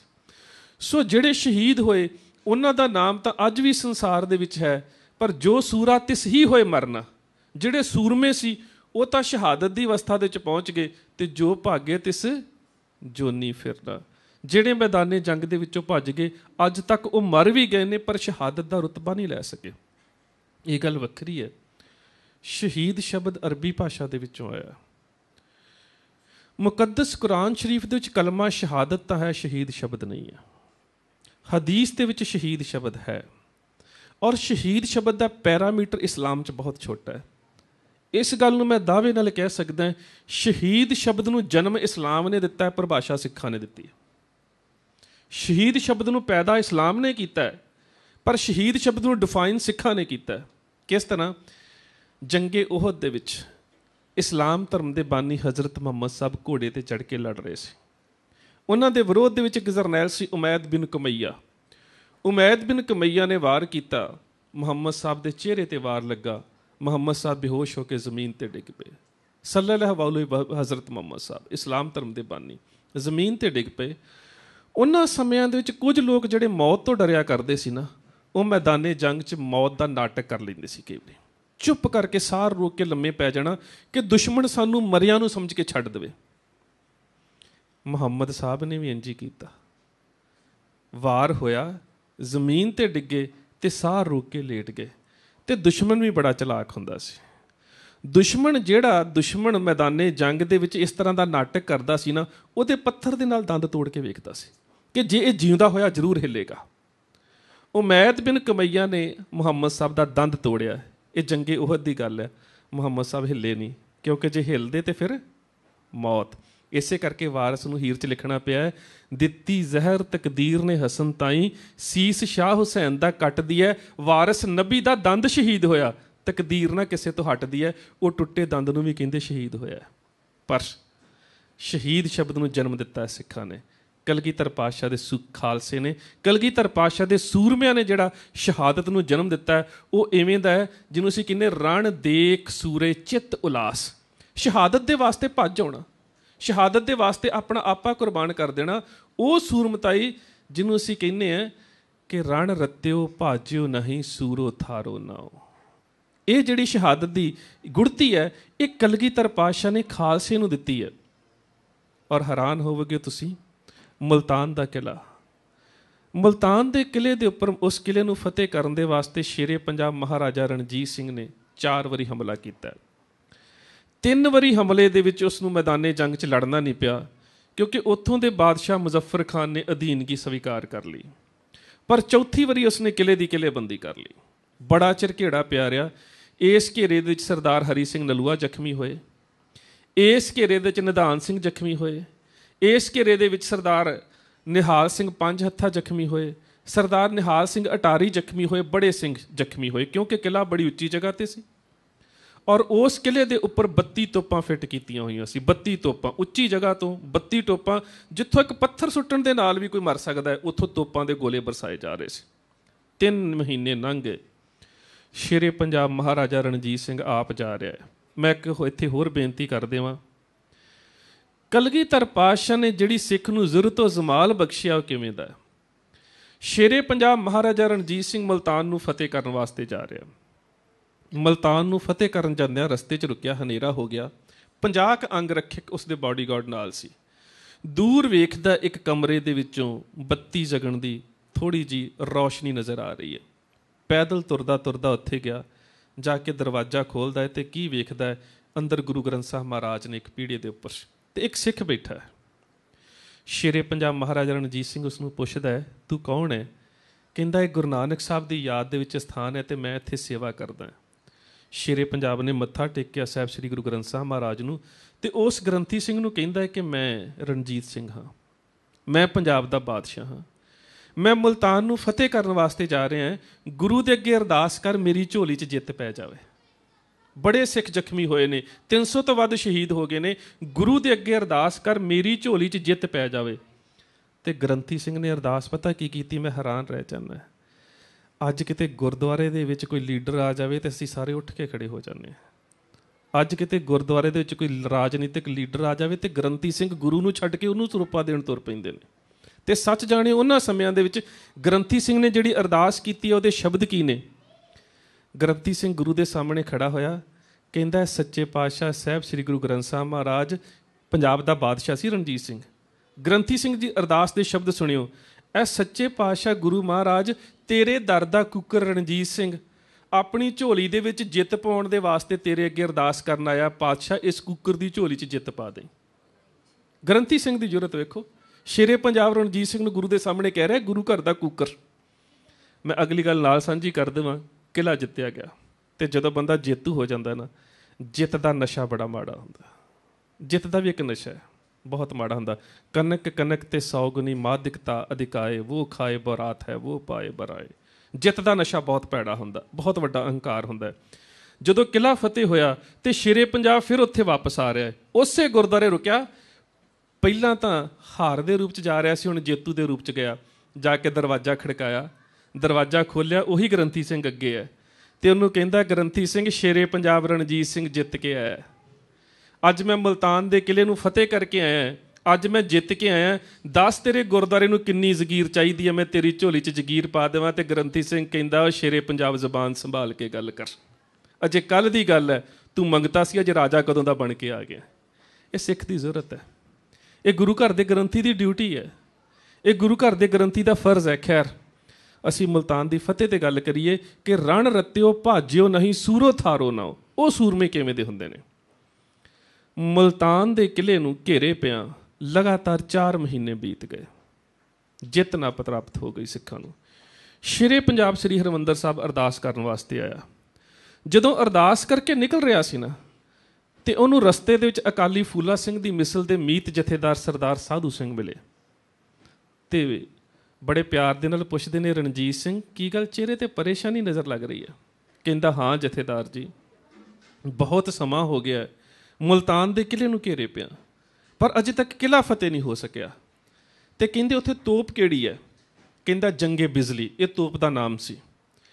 ਕਹਿੰਦੇ, ਭੰਗੀਆਂ ਵਾਲੀ ਤੋਪ ਕਿੱਥੇ ਹੈ? ਸਵਾਲ ਕਰਦੇ ਨੇ ਸਰਦਾਰ ਸਾਧੂ ਸਿੰਘ ਰਣਜੀਤ ਸਿੰਘ ਨੂੰ, ਕਹਿੰਦੇ, ਭੰਗੀਆਂ ਵਾਲੀ ਤੋਪ ਕਿੱਥੇ ਹੈ? ਮੈਂ ਥੋੜ੍ਹਾ ਜਿਹਾ ਇਸ ਤੋਪ ਦਾ ਥੋੜ੍ਹਾ ਜਿਹਾ ਪਿਛੋਕੜ ਤੁਹਾਡੇ ਨਾਲ ਸਾਂਝਾ ਕਰ ਦੇਵਾਂ। ਇਹ ਜਿਹੜੀ ਤੋਪ ਹੈ 1760 ਦੇ ਵਿੱਚ ਬਣਾਈ ਗਈ ਸੀ। ਅਹਿਮਦ ਸ਼ਾਹ ਅਬਦਾਲੀ ਨੇ ਇਹ ਤੋਪ ਤਿਆਰ ਕਰਵਾਈ ਸੀ ਲਾਹੌਰ ਦੇ ਕਾਰੀਗਰ ਸ਼ਾਹ ਨਜ਼ੀਰ ਦੇ ਕੋਲੋਂ, ਔਰ ਇਹ ਉਸ ਵੇਲੇ ਦੀ ਏਸ਼ੀਆ ਦੀ ਸਭ ਤੋਂ ਵੱਡੀ ਤੋਪ ਸੀ, ਜਿਹਦੇ ਵਿੱਚ 20 ਕਿਲੋ ਬਰੂਦ ਪੈਂਦਾ ਸੀ।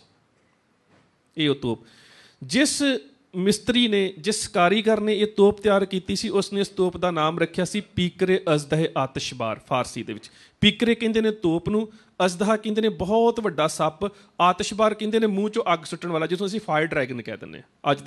ਅੱਜ ਦੀ ਬੋਲੀ 'ਚ ਕਹਿਣਾ ਹੋਵੇ ਨਾ, ਤੇ ਇਵੇਂ ਦੀਆਂ ਗੰਨਾਂ ਨੂੰ ਡਰੈਗਨ ਓਵ ਕਿਹਾ ਜਾਂਦਾ, ਜਾਂ ਡਰੈਗਨ ਗਨਸ ਕਿਹਾ ਜਾਂਦਾ, ਜਿਹੜੀਆਂ ਮੂੰਹ 'ਚੋਂ ਅੱਗ ਸੁੱਟਦੀਆਂ ਨੇ। ਪੀਕਰੇ ਅਜ਼ਦਹ ਆਤਿਸ਼ਬਾਰ। ਅਤੇ ਜਦੋਂ ਅਹਿਮਦ ਸ਼ਾਹ ਅਬਦਾਲੀ ਦੇ ਸਾਹਮਣੇ ਉਹ ਤੋਪ ਲਿਆਂਦੀ ਗਈ ਨਾ, ਅਤੇ ਜਦੋਂ ਅਹਿਮਦ ਸ਼ਾਹ ਅਬਦਾਲੀ ਨੇ ਤੋਪ ਚਲਾ ਕੇ ਵੇਖੀ, ਕਹਿੰਦਾ, ਇਹਦਾ ਨਾਮ ਕੀ ਹੈ? ਕਹਿੰਦਾ, ਅਜ਼ਦਹ ਆਤਿਸ਼ਬਾਰ। ਕਹਿੰਦਾ, ਤੋਪ ਦਾ ਨਾਮ ਬਦਲ ਦਿਓ, ਮੈਂ ਇਸ ਤੋਪ ਦਾ ਨਾਮ ਜ਼ਮਜ਼ਮਾ ਰੱਖਣਾ ਚਾਹੁੰਦਾ। ਕਿਸ ਕਰਕੇ? ਕਹਿੰਦਾ, ਮੈਂ ਕੇਵਲ ਸਿੱਖਾਂ ਦਾ ਵਿਨਾਸ਼ ਨਹੀਂ ਕਰਨਾ, ਮੈਂ ਇਸਲਾਮ ਦਾ ਪ੍ਰਕਾਸ਼ ਵੀ ਕਰਨਾ ਹੈ। ਮੈਂ ਇਸ ਨਾਮ, ਤੋਪ ਦਾ ਨਾਮ ਉਸ ਚਸ਼ਮੇ ਦੇ ਨਾਮ ਦੇ ਉੱਪਰ ਰੱਖਣਾ ਚਾਹੁੰਦਾ ਜਿਹੜਾ ਹਜ਼ਰਤ ਇਸਮਾਈਲ ਦੀ ਯਾਦ ਦੇ ਵਿੱਚ ਹੈ। ਮਦੀਨੇ ਦੇ ਕੋਲ ਇੱਕ ਚਸ਼ਮਾ ਜਿਸ ਨੂੰ ਜ਼ਮਜ਼ਮਾ ਕਿਹਾ ਜਾਂਦਾ ਹੈ। ਜਿਸ ਤਰ੍ਹਾਂ ਹਿੰਦੂ ਵੀਰ ਆਪਣੇ ਘਰ ਦੇ ਵਿੱਚ ਗੰਗਾ ਦਾ ਪਾਣੀ ਰੱਖਣਾ ਪਵਿੱਤਰ ਸਮਝਦੇ ਨੇ, ਇਸੇ ਤਰ੍ਹਾਂ ਮੁਸਲਮਾਨ ਵੀਰ ਜਦੋਂ ਹਜ ਕਰਨ ਜਾਂਦੇ ਨੇ, ਉਹ ਜ਼ਮਜ਼ਮਾ ਚਸ਼ਮੇ ਦਾ ਪਾਣੀ ਲੈ ਕੇ ਆਉਂਦੇ ਨੇ। ਹਜ਼ਰਤ ਇਸਮਾਈਲ ਹਜ਼ਰਤ ਇਬਰਾਹੀਮ ਦੇ ਬੇਟੇ ਸੀ, ਜਿਨ੍ਹਾਂ ਦੀ ਯਾਦ ਦੇ ਵਿੱਚ ਉਹ ਚਸ਼ਮਾ ਫੁੱਟਿਆ ਗਿਣਿਆ ਜਾਂਦਾ ਹੈ। ਉਸ ਤੋਪ ਦਾ ਨਾਮ ਰੱਖਿਆ ਗਿਆ ਜਮਜਮਾ। ਜਿਹੜੀ ਤੋਪ ਦੀ ਅਬਜ਼ਦ ਹੈ, ਅਬਜ਼ਦ ਮੈਨੂੰ ਸੋਹਣਾ ਦੱਸਣਾ ਜ਼ਰੂਰ ਪਵੇਗਾ। ਅਬਜ਼ਦ ਜਦੋਂ ਅਸੀਂ ਅਰੇਬੀਅਨ ਲੈਂਗੁਏਜ ਨੂੰ ਡਿਜੀਟਲ ਦੇ ਵਿੱਚ ਕਨਵਰਟ ਕਰਦੇ ਹਾਂ ਨਾ, ਕਿਉਂਕਿ ਸਾਡੇ 'ਚੋਂ ਭਾਸ਼ਾਈ ਗਿਆਨ ਖਤਮ ਹੁੰਦਾ ਜਾ ਰਿਹਾ, ਔਰ ਸੱਚ ਜਾਣਿਓ, ਅਸੀਂ ਸਿੱਖ ਜਿੰਨਾ ਭਾਸ਼ਾ ਦਾ, ਆਪਣੀ ਮਾਂ ਬੋਲੀ ਦਾ ਵਿਨਾਸ਼ ਅੱਜ ਸਿੱਖ ਕਰ ਰਿਹਾ, ਜੇ ਦੁਨੀਆ ਦੀ ਕੋਈ ਕੌਮ ਨਹੀਂ ਜੇ ਕਰ ਰਹੀ। ਤਾਮਿਲ ਨੂੰ ਆਪਣੀ ਭਾਸ਼ਾ ਬੋਲਣ 'ਚ ਮਾਣ ਹੈ, ਕੰਨੜ ਨੂੰ ਆਪਣੀ ਭਾਸ਼ਾ ਬੋਲਣ 'ਚ ਮਾਣ ਹੈ, ਅਸਾਮੀ ਭਾਸ਼ਾ ਬੋਲਦਾ ਹੈ, ਗੋਆ ਵਾਲੇ ਆਪਣੀ ਬੋਲਦੇ ਨੇ। ਇੱਕ ਸਿੱਖ ਹੈ ਜਿਹੜਾ ਆਪਣੀ ਮਾਂ ਬੋਲੀ ਨੂੰ ਨਫ਼ਰਤ ਕਰਦਾ, ਇੱਕ ਕੇਵਲ ਸਿੱਖ। ਪਿੱਛੇ ਜਿਹੀ ਦੀ ਗੱਲ ਹੈ, ਮੈਨੂੰ ਹਾਂਗਕਾਂਗ ਜਾਣਾ ਪਿਆ। ਉੱਥੇ ਬਹੁਤ ਧਰਮਾਂ ਦੇ ਵਿਦਵਾਨ ਆਏ ਸੀ ਜਿਹੜੇ ਲੈਂਗੁਏਜ ਦੇ ਮਾਹਰ ਸੀ, ਅਤੇ ਮੈਨੂੰ ਚੀਨ ਦੀ ਇੱਕ ਭਾਸ਼ਾ ਵਿਗਿਆਨੀ ਪੁੱਛਦੀ ਹੈ, ਬੜਾ ਪਿਆਰਾ ਸਵਾਲ ਸੀ ਉਸਦਾ। ਕਹਿੰਦੀ, ਚੀਨ ਦੀ ਭਾਸ਼ਾ ਬਹੁਤ ਔਖੀ ਹੈ, ਬੜੀ ਟਫ ਲੈਂਗੁਏਜ ਹੈ, ਕਿਉਂਕਿ ਸਭ ਤੋਂ ਜ਼ਿਆਦਾ ਸ਼ਬਦ ਨੇ ਔਰ ਸਾਰੇ ਸਿੰਬੋਲਿਕ ਨੇ। ਕਹਿੰਦੀ, ਬੜੀ ਔਖੀ ਭਾਸ਼ਾ ਹੈ। ਕਹਿੰਦੀ, ਯੂਰਪੀਅਨ ਆਉਂਦੇ ਨੇ, ਇੰਗਲੈਂਡ ਵਾਲੇ ਆਉਂਦੇ ਨੇ, ਅਮਰੀਕੀ ਆਉਂਦੇ ਨੇ, ਅਰਬੀ ਆਉਂਦੇ ਨੇ, ਅਫਰੀਕੀ ਆਉਂਦੇ ਨੇ, ਇੰਨੇ ਪੜ੍ਹੇ ਲਿਖੇ ਇੰਜੀਨੀਅਰ ਇੱਥੇ ਆਉਂਦੇ ਨੇ, ਪਰ ਕਹਿੰਦੀ ਉਹ ਚੀਨੀ ਭਾਸ਼ਾ 3-3 4-4 ਸਾਲ ਸਿੱਖਦੇ ਨੇ, ਉਹਨਾਂ ਕੋਲ ਇੰਨੀ ਸੋਹਣੀ ਨਹੀਂ ਬੋਲੀ ਜਾਂਦੀ। ਪਰ ਜਿਹੜੇ ਪੰਜਾਬ ਤੋਂ ਤੁਹਾਡੇ ਸਿੱਖ ਇੱਥੇ ਲੇਬਰ ਕਰਨ ਵਾਸਤੇ ਆਉਂਦੇ ਨੇ, ਉਹ 6 ਮਹੀਨਿਆਂ ਦੇ ਵਿੱਚ ਹੀ ਸਿੱਖ ਜਾਂਦੇ ਨੇ। ਉਹ ਇੰਨੀ ਸੋਹਣੀ ਭਾਸ਼ਾ ਕਿਉਂ ਬੋਲ ਲੈਂਦੇ ਨੇ? ਉਹਦਾ ਕਾਰਨ ਕੀ ਹੈ ਕਿ ਚੀਨ ਦੀ ਭਾਸ਼ਾ ਦੇ ਵਿੱਚ ngੰਗਾ ਅੱਖਰ ਦੀ ਵਰਤੋਂ ਸਭ ਤੋਂ ਵੱਧ ਹੈ। ਜ਼ਿੰਗ, ਜ਼ੈਂਗ, ਜ਼ੋਂਗ, ਨਿੰਗ, ਨੌਂਗ, ngੰਗੇ ਅੱਖਰ ਦੀ ਵਰਤੋਂ ਬੜੀ ਹੈ। ਔਰ ngੰਗਾ ਅੱਖਰ ਅੰਗਰੇਜ਼ੀ ਦੇ ਵਿੱਚ ਹੈ ਨਹੀਂ। ਵੈਸੇ ਅੰਗਰੇਜ਼ੀ ਭਾਸ਼ਾ 'ਚ ਸੰਪੂਰਨਤਾ ਨਹੀਂ ਹੈ, ਇੰਟਰਨੈਸ਼ਨਲ ਲੈਂਗੁਏਜ ਹੈ, ਸਾਨੂੰ ਵੀ ਬੋਲਣੀ ਪੈਂਦੀ ਹੈ, ਪੜ੍ਹਨੀ ਵੀ ਪੈਂਦੀ ਹੈ, ਮੈਂ ਵੀ ਬੋਲਦਾ, ਪਰ ਸੰਪੂਰਨਤਾ ਨਹੀਂ ਜੇ। ਅੰਗਰੇਜ਼ੀ 'ਚ ਤੁਸੀਂ ਸੜਕ ਨਹੀਂ ਲਿਖ ਸਕਦੇ ਕਿਉਂਕਿ ਡਾੜਾ ਅੱਖਰ ਨਹੀਂ ਹੈਗਾ। ਜਾਂ ਤੁਸੀਂ ਸਰਕ ਲਿਖੋਗੇ ਜਾਂ ਸੜਕ ਲਿਖੋਗੇ, ਤੁਸੀਂ ਨਹੀਂ ਲਿਖ ਸਕਦੇ। ਤੁਸੀਂ CH ਮਿਲਾ ਕੇ ਛਿੱਛਾ ਬਣਾਉਂਦੇ ਹੋ, ਕਿਤੇ ਉਹ CH ਕੈਮਿਸਟਰੀ ਬਣ ਜਾਂਦਾ, ਕਿਤੇ ਚੋਪੜਾ ਬਣ ਜਾਂਦਾ। ਇਹ ਸਮੱਸਿਆ ਹੈ ਉਸ ਭਾਸ਼ਾ ਦੀ। ਉਸ ਭਾਸ਼ਾ ਦੀ ਸੰਪੂਰਨਤਾ ਨਹੀਂ ਹੈ ਉਹਦੇ 'ਚ। ਸਾਡੀ ਮਾਂ ਬੋਲੀ 'ਚ ਸੰਪੂਰਨਤਾ ਹੈ। ਦੁਨੀਆ ਦੀ ਕੋਈ ਐਸਾ ਬੋਲੀ ਤੇ ਜ਼ਬਾਨ ਦਾ ਵੱਲ ਨਹੀਂ ਜਿਹੜਾ ਸਾਡੀ ਮਾਂ ਬੋਲੀ 'ਚ ਨਾ ਹੋਵੇ। ਤੇ ਗੁਰੂ ਨਾਨਕ ਸੱਚੇ ਪਾਤਸ਼ਾਹ ਨੇ ਤਾਂ ਹੀ ਕਹਿਣਾ, ਘਰ ਘਰ ਮੀਆਂ ਸਭਨਾ ਜੀਆ ਬੋਲੀ ਅਵਰ ਤੁਮਾਰੀ। ਖੱਤਰੀਆਂ ਦਾ ਧਰਮ ਛੋੜਿਆ ਮਲੇਸ਼ ਭਾਕਿਆ ਗਈ। ਅੱਜ ਸਾਡੀ ਆਪਣੀ ਮਾਂ ਬੋਲੀ ਸਾਡੇ ਘਰਾਂ 'ਚੋਂ ਖਤਮ ਹੁੰਦੀ ਜਾ ਰਹੀ ਹੈ। ਅਸੀਂ ਮਾਣ ਮਹਿਸੂਸ ਕਰਦੇ ਹਾਂ। ਮੈਂ ਕਿਸੇ ਭਾਸ਼ਾ ਦਾ ਵਿਰੋਧੀ ਨਹੀਂ ਹਾਂ, ਕਿਉਂਕਿ ਮੈਂ ਤਾਂ ਚਾਹੁੰਦਾ ਸਿੱਖ ਨੂੰ ਹਰ ਭਾਸ਼ਾ ਦਾ ਗਿਆਨ ਹੋਣਾ ਚਾਹੀਦਾ। ਮੈਂ ਜਿਸ ਦੇਸ਼ 'ਚ ਜਾਂਦਾ ਮੈਂ ਉੱਥੋਂ ਦੀ ਭਾਸ਼ਾ ਨੂੰ ਸਿੱਖਦਾ। ਮੇਰੀ ਕੋਸ਼ਿਸ਼ ਹੁੰਦੀ ਹੈ ਕਿ ਉਸ ਭਾਸ਼ਾ ਦੇ ਵਿੱਚ ਹੀ ਉਸ ਲਿਟਰੇਚਰ ਨੂੰ ਪੜ੍ਹਿਆ ਜਾਵੇ। ਔਰ ਮਾਫ਼ ਕਰਨਾ, ਇੱਕ ਜਿਹੜਾ ਸਾਡੇ ਮਨ ਦੇ ਵਿੱਚ ਵਹਿਮ ਜਨਮ ਲੈ ਗਿਆ ਨਾ ਕਿ ਸ਼ਾਇਦ ਗੁਰੂ ਗ੍ਰੰਥ ਸਾਹਿਬ ਮਹਾਰਾਜ ਦੀ ਵਿਆਖਿਆ ਅਸੀਂ ਇੰਗਲਿਸ਼ 'ਚ ਪੜ੍ਹ ਸਕਦੇ ਹਾਂ, ਇੰਗਲਿਸ਼ ਦੇ ਵਿੱਚ ਗੁਰੂ ਗ੍ਰੰਥ ਸਾਹਿਬ ਮਹਾਰਾਜ ਦੀ ਵਿਆਖਿਆ ਨਹੀਂ ਹੋ ਸਕਦੀ। ਬਸੰਤ ਰਾਗ ਦੇ ਦਿਨ ਲੰਘੇ ਨੇ, ਤੁਸੀਂ ਸ਼ਬਦ ਸੁਣਦੇ ਰਹੇ ਹੋ, ਮੌਲੀ ਧਰਤੀ ਮੌਲਿਆ ਆਕਾਸ਼ ਘੱਟ ਘੱਟ ਮੌਲਿਆ। ਮੌਲਿਆ ਸ਼ਬਦ ਦੀ ਅੰਗਰੇਜ਼ੀ ਕੀ ਕਰੋਗੇ? ਕੋਈ ਸ਼ਬਦ ਨਹੀਂ ਹੈ, ਨਹੀਂ ਕਰ ਸਕਦੇ ਤੁਸੀਂ।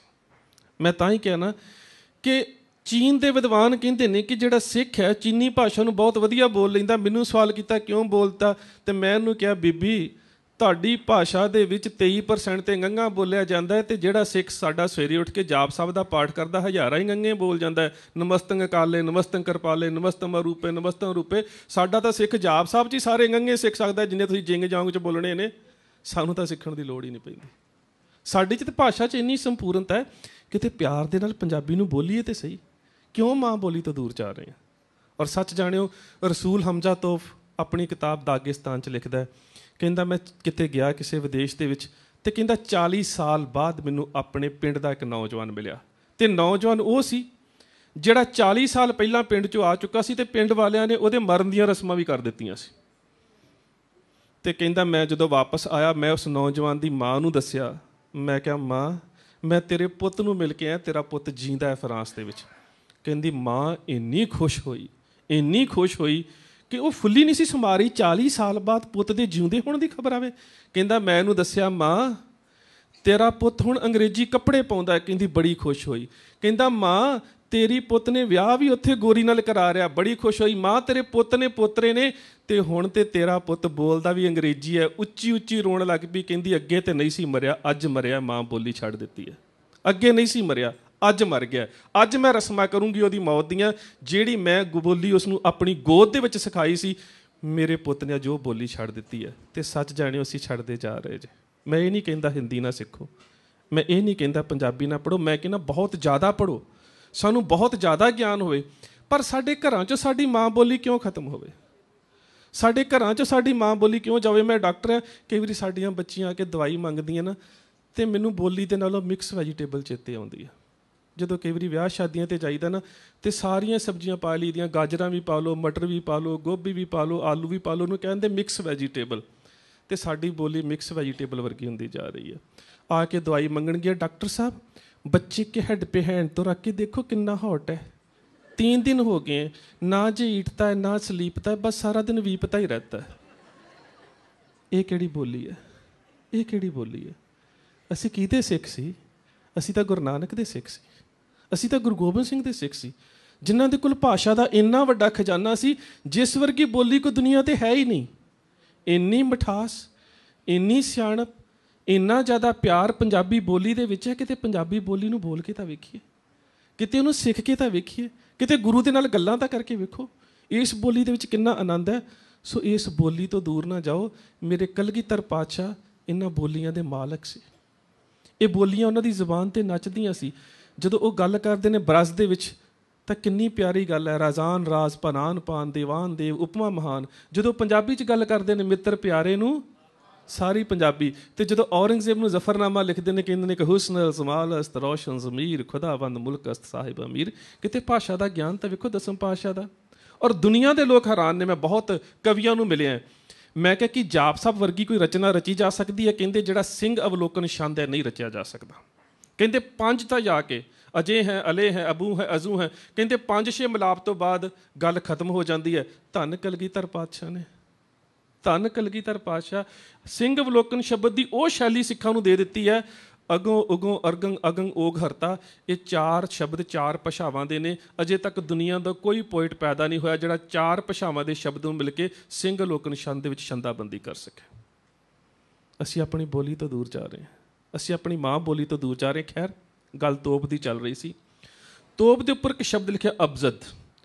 ਅਬਜ਼ਦ ਤੋਂ ਪਤਾ ਲੱਗਦਾ ਕਿ ਇਹ ਜਿਹੜੀ ਤੋਪ ਹੈ 1759 ਤੇ 60 ਦੇ ਵਿੱਚ ਬਣੀ। ਅਬਜ਼ਦ ਦੇ ਬਾਰੇ ਮੈਂ ਦੱਸ ਰਿਹਾ ਸੀ ਕਿ ਅਰਬੀ ਭਾਸ਼ਾ ਨੂੰ ਜਦੋਂ ਅਸੀਂ ਡਿਜੀਟਲ ਦੇ ਵਿੱਚ ਕਨਵਰਟ ਕਰਦੇ, ਅੰਕ ਗਣਿਤ ਦੇ ਵਿੱਚ ਕਨਵਰਟ ਕਰਦੇ ਹਾਂ, ਤਾਂ ਉਸ ਨੂੰ ਕਿਸ ਤਰ੍ਹਾਂ ਕੀਤਾ ਜਾਂਦਾ ਹੈ। ਮਿਸਾਲ ਦੇ ਤੌਰ 'ਤੇ ਜਦੋਂ ਮੁਸਲਮਾਨ ਵੀਰਾਂ ਨੇ ਕੋਈ ਲਿਖਣੀ ਹੁੰਦੀ, ਗੱਲ ਸ਼ੁਰੂਆਤ ਕਰਨੀ ਹੁੰਦੀ ਹੈ, ਤੇ ਉਹ ਲਿਖਦੇ ਨੇ ਬਿਸਮਿल्लाह रहमान उल रहीम। ਬਿਸਮਿल्लाह ਸ਼ੁਰੂ ਕਰਨਾ। ਕਿਸੇ ਮੁਸਲਮਾਨ ਵੀਰ ਦੇ ਘਰ 'ਚ ਜਾਈਏ, ਰੋਟੀ ਅੱਗੇ ਰੱਖ ਕੇ ਕਰੇਗਾ ਬਿਸਮਿल्लाह ਕਰੋ, ਸ਼ੁਰੂ ਕਰੋ ਬਿਸਮਿल्लाह रहमान उल रहीम। मैं उस परमात्मा रहमान ਤੇ ਰਹੀਮ ਦਾ ਨਾਮ ਲੈ ਕੇ ਸ਼ੁਰੂ ਕਰ ਰਿਹਾ, ਬਿਸਮਿल्लाह ਕਰ ਰਿਹਾ। ਤੇ ਜਦੋਂ ਉਹਨੂੰ ਸ਼ਾਰਟ ਫਾਰਮ 'ਚ ਲਿਖਣਾ ਹੁੰਦਾ, ਤੁਸੀਂ WhatsApp 'ਤੇ ਬਹੁਤ ਹੋ ਅੱਜ ਕੱਲ੍ਹ, ਮੈਨੂੰ ਪਤਾ ਸਾਰੇ ਹੀ ਅਸੀਂ, ਤੇ ਸ਼ਾਰਟ 'ਚ ਲਿਖਣਾ, ਅਸੀਂ ਚੜ੍ਹਦੀ ਕਲਾ ਲਿਖਣਾ ਹੋਵੇ CK ਲਿਖ ਦਿੰਦੇ, ਅਸੀਂ ਸਤਿ ਸ਼੍ਰੀ ਅਕਾਲ ਲਿਖਣਾ ਹੋਵੇ SSA ਲਿਖਦੇ, ਪੂਰਾ ਨਹੀਂ ਲਿਖਦੇ। ਵਾਹਿਗੁਰੂ ਜੀ ਕਾ ਖਾਲਸਾ ਵਾਹਿਗੁਰੂ ਜੀ ਕੀ ਫਤਿਹ ਲਿਖਣੀ ਹੋਵੇ ਤੇ WK ਬਸ KK ਇਸ ਤਰ੍ਹਾਂ ਖਤਮ ਕਰ ਦਿੰਦੇ। ਪਰ ਜਦੋਂ ਅਰਬੀ ਨੂੰ ਡਿਜੀਟਲਾਈਜ਼ ਕੀਤਾ ਜਾਂਦਾ ਤੇ ਲਿਖਿਆ ਜਾਂਦਾ 786। 786 ਦਾ ਭਾਵ ਹੈ ਬਿਸਮਿल्लाह रहमान उल रहीम ਸ਼ਾਰਟ ਫਾਰਮ ਦੇ ਵਿੱਚ। ਉਹ ਜਦੋਂ ਸ਼ਾਰਟ 'ਚ ਲਿਖਣਾ ਹੁੰਦਾ 786 ਲਿਖ ਦਿੰਦੇ ਨੇ, ਜਿਸ ਦਾ ਭਾਵ ਹੈ ਬਿਸਮਿल्लाह रहमान उल रहीम, ਇਸਲਾਮ ਧਰਮ ਦੇ ਵੀਰ। ਖੈਰ, ਉਸ ਤੋਪ ਦੀ ਅਬਜ਼ਦ, ਇਸ ਨੂੰ ਅਬਜ਼ਦ ਕਿਹਾ ਜਾਂਦਾ। ਅਬਜ਼ਦ ਦੇ ਮੁਤਾਬਕ ਤੋਪ 1759 ਦੇ ਵਿੱਚ ਬਣੀ। ਇਹ ਦੁਨੀਆ ਦੀ ਸਭ ਤੋਂ ਵੱਡੀ ਤੋਪ ਸੀ ਉਸ ਵੇਲੇ ਏਸ਼ੀਆ ਦੀ, ਤੇ ਸਿੱਖਾਂ ਨੇ ਪਹਿਲੇ ਹੀ ਹਮਲੇ 'ਚ ਖੋਹ ਲਈ। ਅੱਜ ਇਹ ਤੋਪ ਲਾਹੌਰ ਦੇ ਕਿਲ੍ਹੇ ਦੇ ਅੱਗੇ ਖੜੀ, ਇਸ ਨੂੰ ਭੰਗੀਆਂ ਵਾਲੀ ਤੋਪ ਕਿਹਾ ਜਾਂਦਾ ਹੈ, ਏਸ਼ੀਆ ਦੀ ਸਭ ਤੋਂ ਵੱਡੀ ਤੋਪ। ਇਹ ਤੋਪ ਲਿਜਾਈ ਗਈ ਮੁਲਤਾਨ ਦੇ ਕਿਲ੍ਹੇ 'ਤੇ। ਇੱਕ ਪਾਸੇ ਜੰਗੇ ਬਿਜਲੀ ਬੀੜ ਦਿੱਤੀ, ਇੱਕ ਪਾਸੇ ਇਸ ਨੂੰ ਭੰਗੀਆਂ ਵਾਲੀ ਤੋਪ ਕਿਹਾ ਜਾਂਦਾ ਸੀ, ਇਹ ਬੀੜ ਦਿੱਤੀ। ਇਸ ਤੋਪ ਦਾ ਜਿਹੜਾ ਤੋਪਚੀ ਸੀ, ਆਤਿਸ਼ਬਾਰ ਸੀ, ਉਸਨੇ ਜਦੋਂ ਕਿਲ੍ਹੇ ਦੀ ਸ਼ਿਸ਼ਤ ਦਾ ਅੰਦਾਜ਼ਾ ਲਗਾਇਆ, ਦੂਰੀ ਦਾ ਅੰਦਾਜ਼ਾ ਲਗਾਇਆ, ਤੇ ਲਗਾ ਕੇ ਕੀ ਕਹਿੰਦਾ ਹੈ, ਕਹਿੰਦਾ ਸ਼ੇਰੇ ਪੰਜਾਬ ਰਣਜੀਤ ਸਿੰਘ, ਇਸ ਕਿਲ੍ਹੇ ਦੀ ਫਸੀਲ ਬੜੀ ਚੌੜੀ ਹੈ, 18 ਫੁੱਟ ਚੌੜੀ ਕੰਧ, 18 ਫੁੱਟ, ਤੁਸੀਂ ਹੈਰਾਨ ਹੋਵੋਗੇ ਮੁਲਤਾਨ ਦੇ ਕਿਲ੍ਹੇ ਦੀ ਕੰਧ। ਕਹਿੰਦਾ ਫਸੀਲ ਬੜੀ ਚੌੜੀ ਹੈ, ਇਸ ਨੂੰ ਤੋੜਨਾ ਬੜਾ ਔਖਾ ਹੈ, ਪਰ ਜੇਕਰ ਇੱਕੋ ਜਗ੍ਹਾ ਦੇ ਉੱਪਰ 20-25 ਗੋਲੇ ਦਾਗੇ ਜਾਣ ਤੇ ਫਿਰ ਇਸ ਕੰਧ ਦੇ ਵਿੱਚ ਮੋਰਾ ਕੀਤਾ ਜਾ ਸਕਦਾ, ਇੱਕ ਵੱਡੀ ਸਾਰੀ ਮੋਰੀ ਕੀਤੀ ਜਾ ਸਕਦੀ ਹੈ। ਤੁਹਾਡੇ ਵੀ ਇੱਥੇ ਮੋਰੀ ਦਰਵਾਜ਼ਾ ਸੀ, ਸਿੱਖਾਂ ਨੇ ਵੀ ਮੋਰੀ ਕੀਤੀ ਸੀ ਦਿੱਲੀ ਸ਼ਹਿਰ 'ਚ ਦਾਖਲ ਹੋਣ ਤੋਂ ਪਹਿਲਾਂ।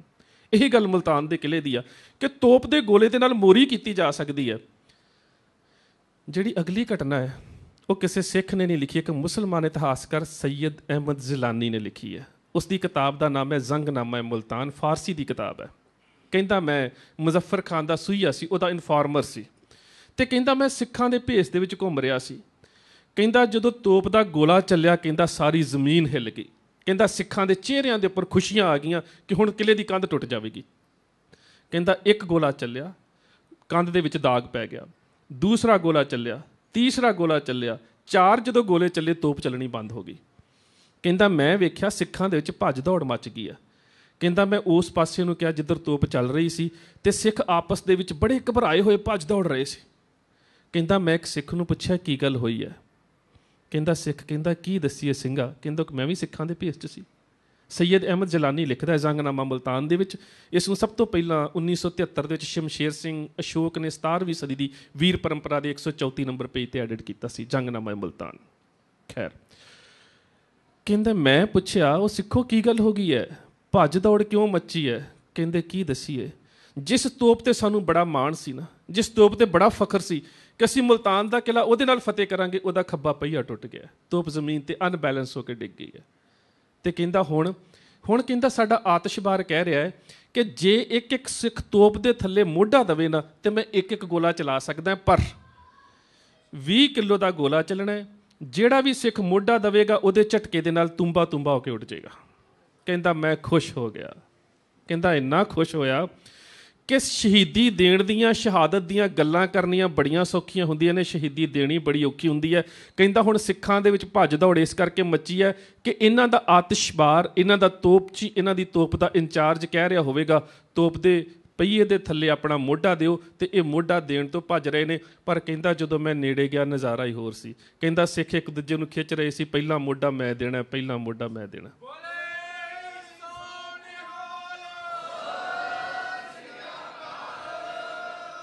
ਕਹਿੰਦਾ ਲੜਾਈ ਹੋਰ ਹੋ ਰਹੀ ਸੀ, ਇੱਕ ਦੂਜੇ ਨੂੰ ਖੁੱਚ ਰਹੇ ਸੀ, ਵੀਰ ਪਹਿਲਾ ਮੋਢਾ ਮੈਂ ਦੇਣਾ। ਦੂਜਾ ਕਹਿ ਰਿਹਾ ਸੀ, ਛੋਟੇ ਤੂੰ ਠਹਿਰ ਜਾ, ਮੈਂ ਬਜ਼ੁਰਗ ਹਾਂ, ਪਹਿਲਾ ਮੋਢਾ ਮੈਨੂੰ ਦੇ ਲੈਣ ਦੇ, ਪਹਿਲਾਂ ਮੈਨੂੰ ਮਾਰ ਲੈਣ ਦੇ। ਇਹਨੂੰ ਕਹਿੰਦੇ ਰਣ ਦੇਖ ਸੂਰੇ ਚਿੱਤ ਉਲਾਸ। ਕਹਿੰਦਾ ਮੈਂ ਹੈਰਾਨ ਰਹਿ ਗਿਆ, ਸਾਰੇ ਸਿੱਖ ਆਪਸ 'ਚ ਲੜ ਰਹੇ ਨੇ, ਪਹਿਲਾਂ ਮੈਂ ਮਰਨਾ, ਦੂਜਾ ਕਹਿ ਰਿਹਾ ਪਹਿਲਾਂ ਮੈਂ ਮਰਨਾ। ਕਹਿੰਦਾ ਇੰਨੇ ਚਿਰ ਦੇ ਵਿੱਚ ਇਹਨਾਂ ਦੇ ਜਥੇਦਾਰ ਦੀ ਆਵਾਜ਼ ਆਈ, ਕਹਿੰਦਾ ਰੁਕ ਜਾਓ। ਕਹਿੰਦਾ ਸਾਰੇ ਸ਼ਾਂਤ ਹੋ ਕੇ ਖਲੋ ਗਏ। ਕਹਿੰਦਾ ਤੁਹਾਡਾ ਜਥੇਦਾਰ ਕੌਣ ਹੈ? ਕਹਿੰਦੇ ਖਾਲਸਾ ਜੀ ਤੁਸੀਂ। ਫਿਰ ਕਹਿੰਦਾ ਮੇਰੇ ਪਿੱਛੇ ਆ ਜਾਓ, ਪਹਿਲਾਂ ਮੋਢਾ ਮੈਂ ਦੇਣਾ, ਮੈਂ ਤੁਹਾਡਾ ਲੀਡਰ ਹਾਂ। ਇਹ ਕੌਮ ਦੇ ਲੀਡਰ ਹੁੰਦੇ ਸੀ ਉਸ ਵੇਲੇ। ਕਹਿੰਦਾ ਇਹਨਾਂ ਦੇ ਕੌਮ ਨੇ ਲੀਡਰ ਨੇ ਜਾ ਕੇ ਮੋਢਾ ਦਿੱਤਾ, ਤੋਪ ਚੱਲੀ, ਲੀਡਰ ਤੁੰਬਾ ਤੁੰਬਾ ਉੱਡ ਗਿਆ। ਕਹਿੰਦਾ ਮੈਂ ਆਪਣੇ ਸਾਹਮਣੇ 13 ਗੋਲੇ ਚੱਲਦੇ ਵੇਖੇ, ਮੈਂ ਆਪਣੇ ਸਾਰੇ 13 ਸਰੀਰ ਕਹਿੰਦਾ ਮੈਂ ਆਪਣੇ ਸਾਹਮਣੇ ਰੂੰ ਦੇ ਤੁੰਬਿਆਂ ਵਾਂਗ ਉੱਡਦੇ ਵੇਖੇ। ਕਹਿੰਦਾ ਮੇਰਾ ਦਿਲ ਕੀਤਾ ਕਿ ਮੈਂ ਵੀ ਇਹਦੇ ਪਹੀਏ ਦੇ ਥੱਲੇ ਜਾ ਕੇ ਆਪਣਾ ਮੋਢਾ ਡਾਹ ਦਿਆਂ, ਪਰ ਮੇਰੇ ਮਨ ਦੇ ਵਿੱਚ ਆਇਆ, ਐ ਜ਼ਲਾਨੀ ਜੇ ਤੂੰ ਵੀ ਮਰ ਗਿਆ ਤੇ ਸਿੱਖਾਂ ਦੀ ਇਸ ਕਹਾਣੀ ਨੂੰ ਲੋਕਾਂ ਦੇ ਸਾਹਮਣੇ ਕੌਣ ਰੱਖੇਗਾ? ਕਿ ਇਹਨਾਂ ਨੇ ਇਸ ਤਰ੍ਹਾਂ ਸ਼ਹਾਦਤਾਂ ਪ੍ਰਾਪਤ ਕੀਤੀਆਂ ਸੀ। ਉਹ ਕਲਗੀਧਰ ਪਾਤਸ਼ਾਹ ਨੇ ਸਾਡੇ ਅੰਦਰ ਗੁਣ ਭਰਿਆ ਜਿਸ ਨੂੰ ਅਸੀਂ ਕਹਿੰਦੇ ਰਣ ਦੇਖ ਸੂਰੇ ਚਿੱਤ ਉਲਾਸ। ਕਿ ਕਲਗੀਧਰ ਪਾਤਸ਼ਾਹ ਨੇ ਸਿੱਖ ਦੇ ਅੰਦਰ ਉਹ ਗੁਣ ਰੱਖ ਦਿੱਤਾ ਕਿ ਮੈਦਾਨੇ ਜੰਗ ਦੇ ਵਿੱਚ ਮਰਨ ਦੇ ਲੱਗਿਆਂ ਵੀ ਉਹਦੇ ਮਨ ਦੇ ਵਿੱਚ ਇੱਕ ਸ਼ਹਾਦਤ ਦਾ ਚਾਅ ਪੈਦਾ ਹੁੰਦਾ, ਇੱਕ ਸ਼ਹਾਦਤ ਦਾ ਉਲਾਸ ਹੈ, ਇੱਕ ਸ਼ਹਾਦਤ ਦਾ ਉਤਸ਼ਾਹ ਹੈ, ਜਿਸ ਨੂੰ ਕਬੀਰ ਸਾਹਿਬ ਕਹਿੰਦੇ ਨੇ ਕਬੀਰ ਐਸੇ ਹੋਈ ਪਰੀ ਮਨ ਕੋ ਭਾਵਤ ਕੀਨ, ਮਰਨੇ ਤੇ ਕਿਆ ਡਰਪਨਾ ਜਬ ਹਾਥ ਸਦੌਰਾ। ਅਸੀਂ ਪੜ੍ਹਦੇ ਹਾਂ ਨਾ, ਡਗਮਗ ਛਾੜ ਰੇ ਮਨ ਬੌਰਾ, ਅਬ ਤੋਂ ਜਰੇ ਮਰੇ ਸਿਧ ਪਾਈਏ ਲੀਨੋ ਹਾਥ। ਰਾਜਪੁਤਾਨੇ ਦੀ ਇੱਕ ਪਰੰਪਰਾ ਹੈ, ਜਦੋਂ ਜਵਾਨ ਅਵਸਥਾ ਦੇ ਵਿੱਚ ਕਿਸੇ ਬੀਬੀ ਦਾ ਪਤੀ ਚੜ੍ਹਾਈ ਕਰ ਜਾਂਦਾ ਹੈ ਤਾਂ ਉਸ ਵੇਲੇ ਉਸ ਨੂੰ ਸਤੀ ਹੋਣਾ ਪੈਂਦਾ ਸੀ। ਸਤੀ ਹੋਣ ਤੋਂ ਪਹਿਲਾਂ ਉਸਦੇ ਪਤੀ ਨੂੰ ਚਿਖਾ ਦੇ ਉੱਪਰ ਰੱਖ ਦਿੱਤਾ ਜਾਂਦਾ ਸੀ। ਫਿਰ ਉਸ ਔਰਤ ਨੂੰ ਲਾਲ ਕੱਪੜੇ ਪਵਾਏ ਜਾਂਦੇ ਸੀ, ਇੱਕ ਥਾਲੀ ਦਿੱਤੀ ਜਾਂਦੀ ਸੀ, ਉਸ ਥਾਲੀ ਦੇ ਵਿੱਚ ਸੰਧੂਰ, 7 ਚੂੜੀਆਂ, ਲਾਲ ਕੱਪੜਾ, ਇੱਕ ਨਾਰੀਅਲ, ਇਸ ਚੀਜ਼ਾਂ ਹੁੰਦੀਆਂ ਸੀ। ਅਤੇ ਜਦੋਂ ਉਹ ਸਵੀਕਾਰ ਕਰ ਲੈਂਦੀ ਸੀ ਉਸ ਥਾਲੀ ਨੂੰ ਕਿਹਾ ਜਾਂਦਾ ਸੀ ਸੰਧੌਰਾ, ਉਸ ਥਾਲੀ ਨੂੰ। ਅਤੇ ਜਦੋਂ ਉਹ ਸਵੀਕਾਰ ਕਰ ਲੈਂਦੀ ਸੀ ਨਾ, ਇਹਦਾ ਭਾਵ ਸੀ ਕਿ ਹੁਣ ਮੈਂ ਆਪਣੇ ਪਤੀ ਦੇ ਕੋਲ ਜਾ ਕੇ ਇਹਦੇ ਨਾਲ ਮੈਂ ਜਿਉਂਦੀ ਹੀ ਸਤੀ ਹੋ ਜਾਵਾਂਗੀ। ਬੜਾ ਔਖਾ ਕੰਮ ਸੀ। ਉਹ 7 ਪਰਿਕਰਮਾ ਕਰਦੀ ਸੀ ਆਪਣੇ ਪਤੀ ਦੀ ਚਿਖਾ ਦੀਆਂ, ਔਰ ਜਾ ਕੇ ਚਿਖਾ 'ਤੇ ਬੈਠਦੀ ਸੀ, ਪਤੀ ਦਾ ਸਿਰ ਆਪਣੀ ਗੋਦ ਦੇ ਵਿੱਚ ਰੱਖਦੀ ਸੀ, ਚਿਖਾ ਨੂੰ ਅੱਗ ਲਾ ਦਿੱਤੀ ਜਾਂਦੀ ਸੀ। ਉਹਨੂੰ ਕਹਿੰਦੇ ਸੀ ਮਰਨੇ ਤੇ ਕਿਆ ਡਰਬਨਾ ਜਬ ਹਾਥ ਸਦੌਰਾ। ਉਹਨੂੰ ਥਾਲੀ ਨੂੰ ਕਿਹਾ ਜਾਂਦਾ ਸੀ ਸਦੌਰਾ। ਕਿ ਜਦੋਂ ਹੁਣ ਸਦੌਰਾ ਹੱਥ 'ਚ ਫੜ ਹੀ ਲਿਆ ਤੇ ਫਿਰ ਹੁਣ ਮੌਤ ਤੋਂ ਡਰ ਕਾਹਦਾ? ਇਹੀ ਗੱਲ ਕਬੀਰ ਸਾਹਿਬ ਕਹਿੰਦੇ ਨੇ, ਕਬੀਰ ਐਸੀ ਹੋਏ ਪਰੀ ਮਨ ਕੋ ਭਾਵਤ ਕੀਨ, ਮਰਨੇ ਤੇ ਕਿਆ ਡਰਪਨਾ ਜਬ ਹਾਥ ਸਦੌਰਾ ਲੀਨ। ਜਦੋਂ ਲੈ ਹੀ ਲਿਆ ਸਦੌਰਾ। ਤੇ ਸੱਚ ਜਾਣਿਓ, ਮੈਂ ਸ਼ੁਰੂਆਤ 'ਚ ਕਿਹਾ ਸੀ ਕਿ ਖਾਲਸਾ ਤੇ ਸ਼ੂਰਮਾ ਸ਼ਬਦ ਦਾ ਇਸਤਰੀ ਲਿੰਗ ਨਹੀਂ ਹੈ, ਔਰ ਮੈਰੀਓ ਭੈਣੋ ਇਹ ਕੁਛ ਤੁਹਾਡੇ ਨਾਲ ਵੀ ਬੀਤਿਆ। ਸਵਾਲ ਕੀਤਾ ਅਹਿਮਦ ਸ਼ਾਹ ਅਬਦਾਲੀ ਨੇ ਜ਼ਕਰੀਆ ਖਾਨ ਨੂੰ, ਕਹਿੰਦਾ ਇਹ ਕੌਣ ਨੇ ਮੈਦਾਨੇ ਜੰਗ 'ਚ ਜੂਝਣ ਵਾਲੇ ਲੋਕ, ਇਹ ਕਿਹੜੇ ਸਿੱਖ ਨੇ? ਮੈਂ ਮਰਹੱਟਿਆਂ ਦਾ ਇੱਕ ਵਾਰੀ ਲੱਕ ਤੋੜਿਆ, ਉਸ ਤੋਂ ਬਾਅਦ ਮੇਰੇ ਅੱਗੇ ਸਿਰ ਨਹੀਂ ਚੁੱਕ ਸਕੇ। ਨਾਦਰ ਸ਼ਾਹ ਨੇ ਦਿੱਲੀ ਦੇ ਵਿੱਚ ਨਾਦਰ ਸ਼ਾਹੀ ਕਤਲੇਆਮ ਕੀਤਾ, ਉਸ ਤੋਂ ਬਾਅਦ ਦਿੱਲੀ ਕਿਸੇ ਮੁਗਲ ਦੇ ਅੱਗੇ ਅੜ ਨਹੀਂ ਸਕੀ। ਸਾਰਿਆਂ ਦੇ ਵਿੱਚੋਂ ਜ਼ੁਰਤ, ਸਾਰਿਆਂ 'ਚੋਂ ਦ੍ਰਿੜਤਾ, ਬਹਾਦਰੀ ਮੁੱਕ ਚੁੱਕੀ ਸੀ। ਪਰ ਆਹ ਕੌਣ ਨੇ? ਮੈਂ ਹਿੰਦੂਆਂ ਦੀਆਂ ਬੱਚੀਆਂ ਦਿੱਲੀ ਦੇ ਇਲਾਕਿਆਂ 'ਚੋਂ ਲੁੱਟ ਕੇ ਲੈ ਕੇ ਆਉਣਾ, ਇਹ ਅਟਕ ਦੇ ਕੰਢੇ 'ਤੇ ਮੇਰੇ ਕੋਲ ਖੋਹ ਲੈਂਦੇ ਨੇ। ਕਦੀ ਮੇਰੇ ਕੋਲ ਕਰਮ ਸਿੰਘ ਖੋਹ ਲੈਂਦਾ, ਕਦੀ ਚੜ੍ਹ ਸਿੰਘ ਹਮਲਾ ਕਰ ਦਿੰਦਾ, ਕਦੀ ਹਰੀ ਸਿੰਘ ਹਮਲਾ ਕਰ ਦਿੰਦਾ, ਕਦੀ ਬਘੇਲ ਸਿੰਘ ਹਮਲਾ ਕਰ ਲੈਂਦਾ। ਇਹ ਕੌਣ ਨੇ? ਇਹਨਾਂ ਦਾ ਕੌਣ ਹੈ ਮੁਖੀ? ਤੇ ਉਹ ਕਹਿੰਦਾ ਕਾਨ ਹੈ ਨਾ ਕਾਹੂ ਕੀ ਹੈ ਰਾਹਤ, ਸ਼ਹਿਨਸ਼ਾਹ ਖੁਦ ਹੀ ਕੋ ਭਖਤ। ਕਹਿੰਦਾ ਕੀ ਦੱਸਾਂ ਇਹਨਾਂ ਦਾ ਮੁਖੀ ਕਿਹੜਾ? ਇਹ ਸਾਰੇ ਹੀ ਮੁਖੀ ਨੇ। ਇਹ ਜਿਹੜਾ ਵੀ ਘੋੜੇ ਤੇ ਚੜ੍ਹ ਜਾਂਦਾ ਇਹ ਆਪਣੀ ਜ਼ਿੰਮੇਵਾਰੀ ਸਮਝਦਾ। ਜਿਹੜਾ ਵੀ ਘੋੜੇ ਤੇ ਚੜ੍ਹ ਜਾਂਦਾ ਇਹ ਸਮਝਦਾ ਮੈਂ ਕੌਮ ਦਾ ਲੀਡਰ ਹੈ, ਮੇਰੀਆਂ ਜ਼ਿੰਮੇਵਾਰੀਆਂ ਨੇ। ਤੇ ਕਹਿੰਦਾ ਰਹਿੰਦੇ ਕਿੱਥੇ ਨੇ? ਕਹਿੰਦਾ ਜੰਗਲਾਂ ਦੇ ਵਿੱਚ। ਕਹਿੰਦਾ ਕੀ ਖਾਂਦੇ ਨੇ? ਕਹਿੰਦਾ ਰੁੱਖਾਂ ਦੇ ਪੱਤੇ ਖਾ ਕੇ ਵੀ ਗੁਜ਼ਾਰਾ ਕਰ ਲੈਂਦੇ ਨੇ। ਕਹਿੰਦਾ ਇਹਨਾਂ ਨੂੰ ਰੋਟੀ ਕੌਣ ਦਿੰਦਾ ਹੈ? ਕਹਿੰਦਾ ਮੈਨੂੰ ਇਹ ਤੇ ਨਹੀਂ ਉਹ ਪਤਾ ਰੋਟੀ ਕੌਣ ਦਿੰਦਾ ਹੈ, ਪਰ ਮੈਂ ਤੁਹਾਨੂੰ ਇਹ ਦੱਸ ਦਿੰਦਾ ਰੋਟੀ ਖਾਂਦੇ ਕਿਵੇਂ ਨੇ। ਕਹਿੰਦਾ ਕਿਵੇਂ ਖਾਂਦੇ ਨੇ? ਕਹਿੰਦਾ ਕਿ ਜਦੋਂ ਲੰਗਰ ਤਿਆਰ ਕਰਦੇ ਨੇ ਇੱਕ ਸਿੱਖ ਨਗਾਰਾ ਵਜਾਉਂਦਾ ਹੈ ਤੇ ਕੀ ਕਹਿੰਦਾ ਹੈ? ਕਹਿੰਦਾ ਹੈ ਕਿ ਉੱਚੀ ਆਵਾਜ਼ ਦੇ ਵਿੱਚ ਇੱਕ ਕਹਿੰਦਾ ਹੈ ਕਿ ਉਸ ਵੇਲੇ ਲੰਗਰ ਤਿਆਰ ਕਰਨ ਤੋਂ ਬਾਅਦ ਨਗਾਰਾ ਵਜਾਇਆ ਜਾਂਦਾ ਹੈ ਤੇ ਉੱਚੀ ਆਵਾਜ਼ ਦੇ ਵਿੱਚ ਕਿਹਾ ਦਿੰਦਾ, ਦੇਤ ਆਵਾਜ਼ਾਂ ਭੁੱਖਾ ਕੋਈ ਆਵੋ ਦੇਗ ਤਿਆਰ ਗੁਰ ਹੋਈ। ਜੇ ਕੋਈ ਭੁੱਖਾ ਹੈ ਤੇ ਆ ਕੇ ਛਕ ਲਵੋ, ਅਸੀਂ ਗੁਰੂ ਦਾ ਲੰਗਰ ਤਿਆਰ ਕਰ ਦਿੱਤਾ ਹੈ। ਅਹਿਮਦ ਸ਼ਾਹ ਅਬਦਾਲੀ ਕਹਿੰਦਾ ਕਮਲੇ ਨੇ, ਜੇ ਕਿਤੇ ਦੁਸ਼ਮਣ ਆ ਕੇ ਛਕ ਜਾਵੇ ਕਹਿੰਦਾ ਉਹਨੂੰ ਵੀ ਛਕਾ ਦਿੰਦੇ ਨੇ। ਤੇ ਕਹਿੰਦਾ ਜੇ ਦੁਸ਼ਮਣ ਸਾਰਾ ਹੀ ਖਾ ਜਾਵੇ ਤੇ ਕਹਿੰਦਾ ਬੱਚੇ ਤੋਂ ਦਾਨਾ ਆਪ ਖਲੇ ਹੈ, ਨਹੀਂ ਤਾਂ ਲੰਗਰ ਮਸਤਬਤੇ ਹੈ। ਦੁਸ਼ਮਣ ਨੂੰ ਵੀ ਖਵਾ ਕੇ ਖੁਸ਼ ਨੇ, ਆਪ ਭੁੱਖੇ ਰਹਿ ਕੇ ਵੀ ਖੁਸ਼ ਨੇ। ਤੇ ਅਹਿਮਦ ਸ਼ਾਹ ਅਬਦਾਲੀ ਕਹਿੰਦਾ ਅਜ਼ੀਂ ਕੌਮ ਬੂ ਬਾਦਸ਼ਾਹੀਏ ਆਮਦ, ਫਾਰਸੀ ਦੇ ਵਿੱਚ ਕਹਿੰਦਾ ਫਿਰ ਇਸ ਕੌਮ ਦੇ ਵਿੱਚੋਂ ਬਾਦਸ਼ਾਹੀ ਦੀ ਬੂ ਆਉਂਦੀ ਹੈ, ਕਿਉਂ ਨਾ ਇਹਨਾਂ ਨੂੰ ਖਰੀਦਿਆ ਜਾਵੇ, ਕਿਉਂ ਨਾ ਖਰੀਦਿਆ ਜਾਵੇ। ਇਹਨਾਂ ਨੂੰ ਕਹੋ ਥੋੜ੍ਹਾ ਜਿਹਾ ਨਜ਼ਰਾਨਾ ਦੇ ਦੇਣ, ਥੋੜ੍ਹੀ ਜਿਹੀ ਜਵਾਰ, ਮੱਕੀ, ਜੌਂ, ਬਾਜਰਾ, ਕਣਕ। ਪੰਜਾਬ 'ਚ ਉਦੋਂ ਚੌਲ ਨਹੀਂ ਸੀ ਹੋਇਆ ਕਰਦੇ, ਇਹ 4 ਫਸਲਾਂ ਹੋਇਆ ਕਰਦੀਆਂ ਸੀ। ਇਹਨਾਂ ਨੂੰ ਕਹੋ ਥੋੜ੍ਹਾ ਜਿਹਾ ਨਜ਼ਰਾਨਾ ਦੇ ਦੇਣ ਤੇ ਇੱਥੇ ਰਾਜ ਕਰ ਲੈਣ। ਕਿੰਨਾ ਸਸਤਾ ਸੌਦਾ ਹੈ, ਕਿੰਨਾ ਸਸਤਾ, ਬਹੁਤ ਸਸਤਾ ਸੌਦਾ ਹੈ ਨਾ। ਕਿ ਥੋੜ੍ਹੇ ਜਿਹੇ ਕਣਕ ਦੇ ਦਿਓ, ਥੋੜ੍ਹੀ ਜਿਹੀ ਮੱਕੀ ਦੇ ਦਿਓ, ਥੋੜ੍ਹੇ ਜਿਹੇ ਚਾਵਲ ਦੇ ਦਿਓ, ਜੌਂ ਦੇ ਦਿਓ, ਥੋੜ੍ਹੀ ਜਿਹੀ ਜਵਾਰ ਦੇ ਦਿਓ, ਕਣਕ ਦੇ ਦਿਓ, ਆਪਣੀ ਜਾਨ ਬਚਾਓ। ਕਿੰਨਾ ਸਸਤਾ ਸੌਦਾ। ਅੱਜ ਤੇ ਵਿਦੇਸ਼ 'ਚ ਨੌਕਰੀ ਲੈਣੀ ਹੋਵੇ ਕੇਸ ਕਤਲ ਕਰਵਾ ਦਿੰਦੇ। ਅੱਜ ਤੇ ਬਾਹਰ ਦਾ ਵੀਜ਼ਾ ਲੱਗਦਾ, ਸਾਡੇ ਬੱਚੇ ਪਹਿਲਾਂ ਹੀ ਕੇਸ ਕਤਲ ਕਰਾ ਦਿੰਦੇ। ਕਿੰਨਾ ਸਸਤਾ ਸੌਦਾ। ਥੋੜ੍ਹੀ ਜਿਹੀ ਕਣਕ ਦੇ ਦਿਓ ਤੇ ਆਪਣੀ ਜ਼ਿੰਦਗੀ ਜਿਓ, ਰਾਜ ਵੀ ਲੈ ਲਓ। ਤੇ ਜਦੋਂ ਇਹ ਕਾਸਿਦ, ਉਸ ਦਾ ਮੈਸੇਂਜਰ ਸਿੱਖਾਂ ਦੇ ਕੋਲ ਇਹ ਸੁਨੇਹਾ ਲੈ ਕੇ ਪਹੁੰਚਿਆ ਨਾ ਅਬਦਾਲੀ ਦਾ, ਤੇ ਸਿੱਖ ਇਕੱਠੇ ਹੋਏ ਨੇ। ਸਰਦਾਰ ਕਰਮ ਸਿੰਘ, ਬਾਬਾ ਦੀਪ ਸਿੰਘ ਜੀ ਸ਼ਹੀਦ, ਸਰਦਾਰ ਹਰੀ ਸਿੰਘ ਹੁਣੀ, ਉਸ ਤੋਂ ਇਲਾਵਾ ਸਰਦਾਰ ਚੜ੍ਹਤ ਸਿੰਘ ਤੇ ਸਰਦਾਰ ਮੇਵਾ ਸਿੰਘ। ਸਾਰੇ ਸਿੱਖਾਂ ਨੇ ਸਲਾਹ ਕਰਕੇ ਅਹਿਮਦ ਸ਼ਾਹ ਅਬਦਾਲੀ ਦੇ ਉਸ ਕਾਸਿਦ ਨੂੰ, ਉਸ ਮੈਸੇਂਜਰ ਨੂੰ ਜਿਹੜਾ ਸੁਨੇਹਾ ਦਿੱਤਾ ਹੈ, ਸਰਦਾਰ ਸੋਹਣ ਸਿੰਘ ਲਈ ਸੀਤਲ ਲਿਖਦੇ ਨੇ, ਕਹਿੰਦੇ ਨੇ ਸਿੱਖਾਂ ਨੇ ਆਪਣਾ ਸੁਨੇਹਾ ਦਿੱਤਾ ਅਹਿਮਦ ਸ਼ਾਹ ਅਬਦਾਲੀ ਦੇ ਜਰਨੈਲ ਨੂੰ, ਸਾਡੇ ਵੱਲੋਂ ਸ਼ਾਹ ਨੂੰ ਕਹਿ ਦੇਣਾ ਜਾ ਕੇ, ਮਿਲਾਂਗੇ ਉਸ ਨੂੰ ਰਣ ਵਿੱਚ ਹੱਥ ਤੇਗ ਉਠਾ ਕੇ, ਸ਼ਰਤਾਂ ਲਿਖਾਂਗੇ ਰੱਤ ਨਾਲ, ਗੱਲ ਬੰਨੇ ਲਾ ਕੇ, ਸ਼ਾਹ ਨਜਰਾਨੇ ਸਾਥੋਂ ਭਾਲਦਾ ਇਉਂ ਈਨ ਮਨਾ ਕੇ, ਪਰ ਸ਼ੇਰ ਨਾ ਜਿਉਂਦੇ ਸੀਤਲਾ ਨੱਕ ਨੱਥ ਪਵਾ ਕੇ। ਅਸੀਂ ਉਹ ਸ਼ੇਰ ਨਹੀਂ ਹਾਂ, ਮਾਫ਼ ਕਰਨਾ, ਅੱਜ ਅਸੀਂ ਉਹ ਬਣ ਗਏ ਹਾਂ। ਅੱਜ ਬਣ ਗਏ, ਅਸੀਂ ਸਾਡੇ ਨੱਕ 'ਚ ਨੱਥਾਂ, ਕੰਨਾਂ 'ਚ ਵਾਲੀਆਂ। ਅੱਜ ਤੇ ਸਿੱਖ ਨੌਜਵਾਨਾਂ ਦੇ ਕੰਨਾਂ 'ਚ ਬੜਾ ਕੁਛ ਹੋ ਗਿਆ। ਅੱਜ ਤੇ ਅਸੀਂ ਸਰਕਸ ਦੇ ਸ਼ੇਰ ਬਣ ਗਏ, ਉਦੋਂ ਨਹੀਂ ਸੀ ਬਣੇ। ਖੈਰ, ਜਦੋਂ ਮੀਰ ਮਨੂੰ ਦਾ ਸਮਾਂ ਆਇਆ ਤੇ ਮੀਰ ਮਨੂੰ ਦੇ ਸਾਹਮਣੇ ਵੀ ਇਹ ਸਵਾਲ ਹੈ। ਕਹਿੰਦਾ ਇਹਨਾਂ ਨੂੰ ਰੋਟੀ ਕੌਣ ਪਹੁੰਚਾਉਂਦਾ ਹੈ? ਜੰਗਲਾਂ 'ਚ ਰਹਿੰਦੇ ਨੇ, ਇੰਨੀ ਬੁਰੀ ਹਾਲਾਤ, ਇਹਨਾਂ ਨੂੰ ਰੋਟੀ ਕੌਣ ਪਹੁੰਚਾਉਂਦਾ ਹੈ? ਕਿਸੇ ਨੇ ਦੱਸਿਆ ਕਿ ਇਹਨਾਂ ਦੀਆਂ ਜਿਹੜੀਆਂ ਘਰਾਂ 'ਚ ਬੀਬੀਆਂ ਨੇ, ਉਹ ਸਾਰਾ ਦਿਨ ਚੱਕੀ ਪੀਸਦੀਆਂ ਨੇ ਤੇ ਇਹਨਾਂ ਦੇ ਵਾਸਤੇ ਪ੍ਰਸ਼ਾਦੇ ਤਿਆਰ ਕਰਕੇ ਜੰਗਲਾਂ 'ਚ ਦੇ ਕੇ ਆਉਂਦੀਆਂ ਨੇ। ਉਹਨੇ ਕਿਹਾ ਪਿੰਡਾਂ ਦੇ ਵਿੱਚੋਂ ਬੀਬੀਆਂ ਨੂੰ ਗ੍ਰਿਫਤਾਰ ਕਰ ਲਿਓ। ਇੱਕ ਤਸੀਹਾ ਦਿੱਤਾ ਗਿਆ ਉਸ ਸਮੇਂ, ਉਹ ਤਸੀਹਾ ਜ਼ਾਹੀਆ ਖਾਨ ਦੇ ਸਮੇਂ ਵੀ ਦਿੱਤਾ ਗਿਆ ਸੀ, ਜ਼ਕਰੀਆ ਖਾਨ ਦੇ ਬੇਟੇ ਦੇ ਸਮੇਂ। ਜਿਹੜੇ ਸਿੱਖਾਂ ਦੇ 11 ਸਾਲ ਤੋਂ 14 ਸਾਲ ਦੇ ਬੱਚੇ ਸੀ, ਉਹਨਾਂ ਦੇ ਸਿਰਾਂ ਦੇ ਵਿੱਚ ਕਿੱਲ ਠੋਕ ਠੋਕ ਕੇ ਸ਼ਹੀਦ ਕੀਤਾ ਜਾਂਦਾ ਸੀ। ਇਸ ਦਾ ਜ਼ਿਕਰ ਖੁਸ਼ਵਕਤ ਰਾਏ ਕਰਦਾ ਹੈ। ਸਿੱਖਾਂ ਦੇ ਜਿਹੜੇ ਨੌਜਵਾਨ ਹੋ ਰਹੇ ਬੱਚੇ ਸੀ, ਉਹਨਾਂ ਦੇ ਸਿਰਾਂ ਦੇ ਵਿੱਚ ਲੱਕੜੀ ਦੇ ਜਾਂ ਲੋਹੇ ਦੇ ਕਿੱਲ ਠੋਕ ਠੋਕ ਕੇ ਉਹਨਾਂ ਨੂੰ ਸ਼ਹੀਦ ਕਰ ਦਿੱਤਾ ਜਾਂਦਾ ਸੀ। ਬੀਬੀਆਂ ਨੂੰ ਗ੍ਰਿਫਤਾਰ ਕੀਤਾ ਗਿਆ। ਗ੍ਰਿਫਤਾਰ ਕਰਕੇ ਉਦੋਂ ਘੋੜਿਆਂ ਦੀ ਮੰਡੀ ਲਾਹੌਰ ਦੇ ਵਿੱਚ ਲੱਗਦੀ ਹੁੰਦੀ ਸੀ, ਨਖਾਸ ਚੌਂਕ, ਉੱਥੇ ਜੇਲ੍ਹ ਦੇ ਵਿੱਚ ਬੰਦ ਕਰ ਦਿੱਤੀਆਂ। ਤੇ ਹੁਣ ਮੀਰ ਮਨੂੰ ਦਾ ਹੁਕਮ ਹੈ ਕਿ ਇਹ ਜਿਹੜੇ ਸਿੱਖ ਮੈਦਾਨੇ ਜੰਗ ਦੇ ਵਿੱਚ ਜੰਗਲਾਂ 'ਚ ਜੂਝਦੇ ਨੇ, ਉਹਨਾਂ ਦੇ ਵਾਸਤੇ ਰੋਟੀ ਤਿਆਰ ਕਰਦੀਆਂ ਸੀ। ਹੁਣ ਮੇਰੀ ਫੌਜ ਦੇ ਵਾਸਤੇ ਆਟਾ ਤਿਆਰ ਕਰਨਗੀਆਂ।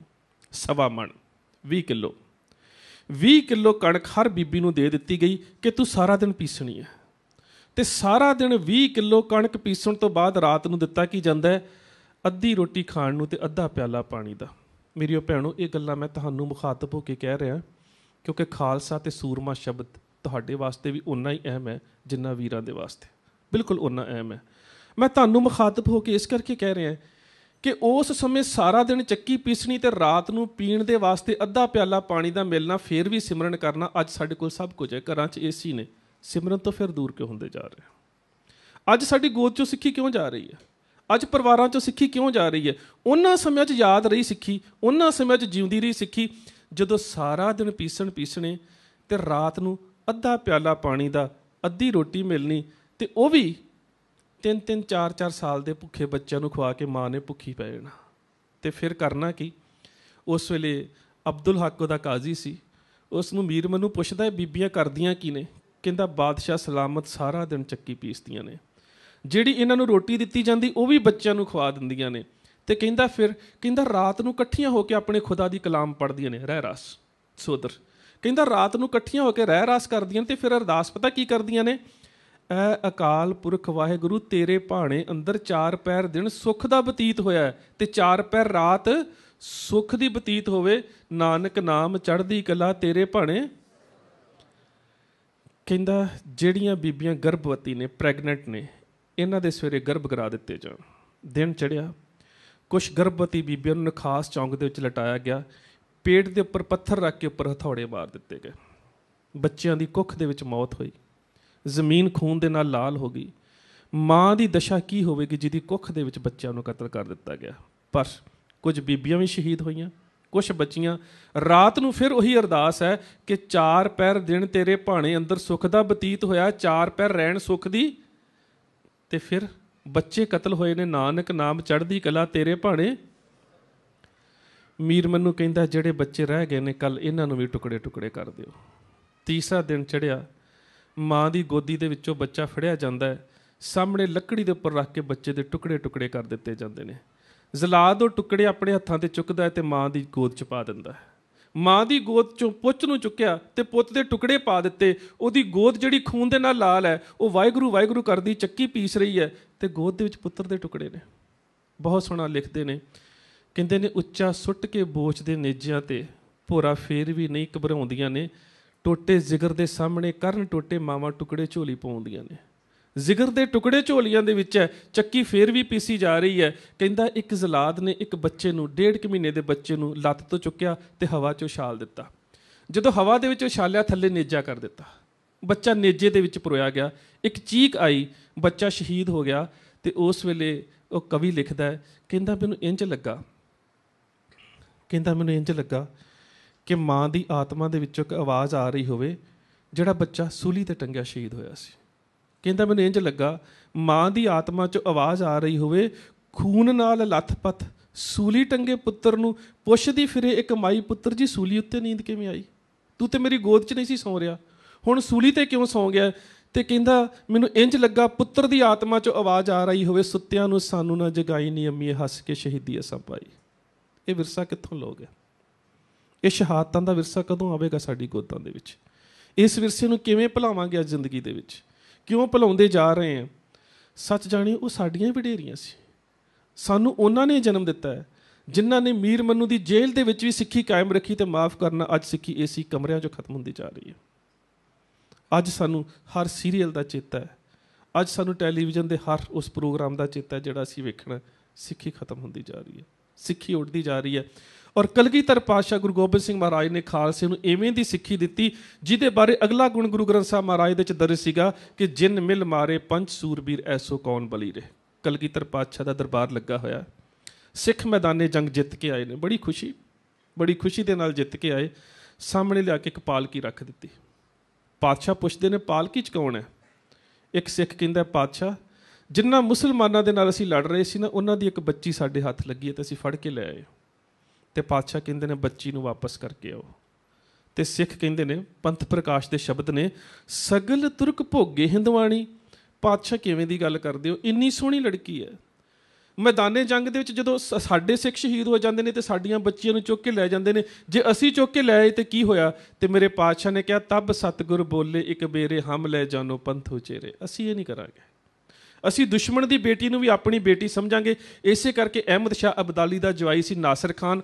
ਤੇ ਜਦੋਂ ਨਾਸਿਰ ਖਾਨ ਹਿੰਦੁਸਤਾਨ ਆਇਆ ਆਪਣੇ ਸਹੁਰੇ ਅਹਿਮਦ ਸ਼ਾਹ ਅਬਦਾਲੀ ਦੇ ਨਾਲ, ਤੇ ਆਪਣੇ ਇੱਕ ਟੀਚਰ ਨੂੰ ਲੈ ਕੇ ਆਇਆ ਕਾਜ਼ੀ ਨੂਰ ਮੁਹੰਮਦ ਨੂੰ। ਕਾਬਲ ਤੋਂ 16 ਕੋ ਦੂਰ ਹੈ ਪਿੰਡ ਕਲਾਤ ਦਾ ਰਹਿਣ ਵਾਲਾ ਸੀ।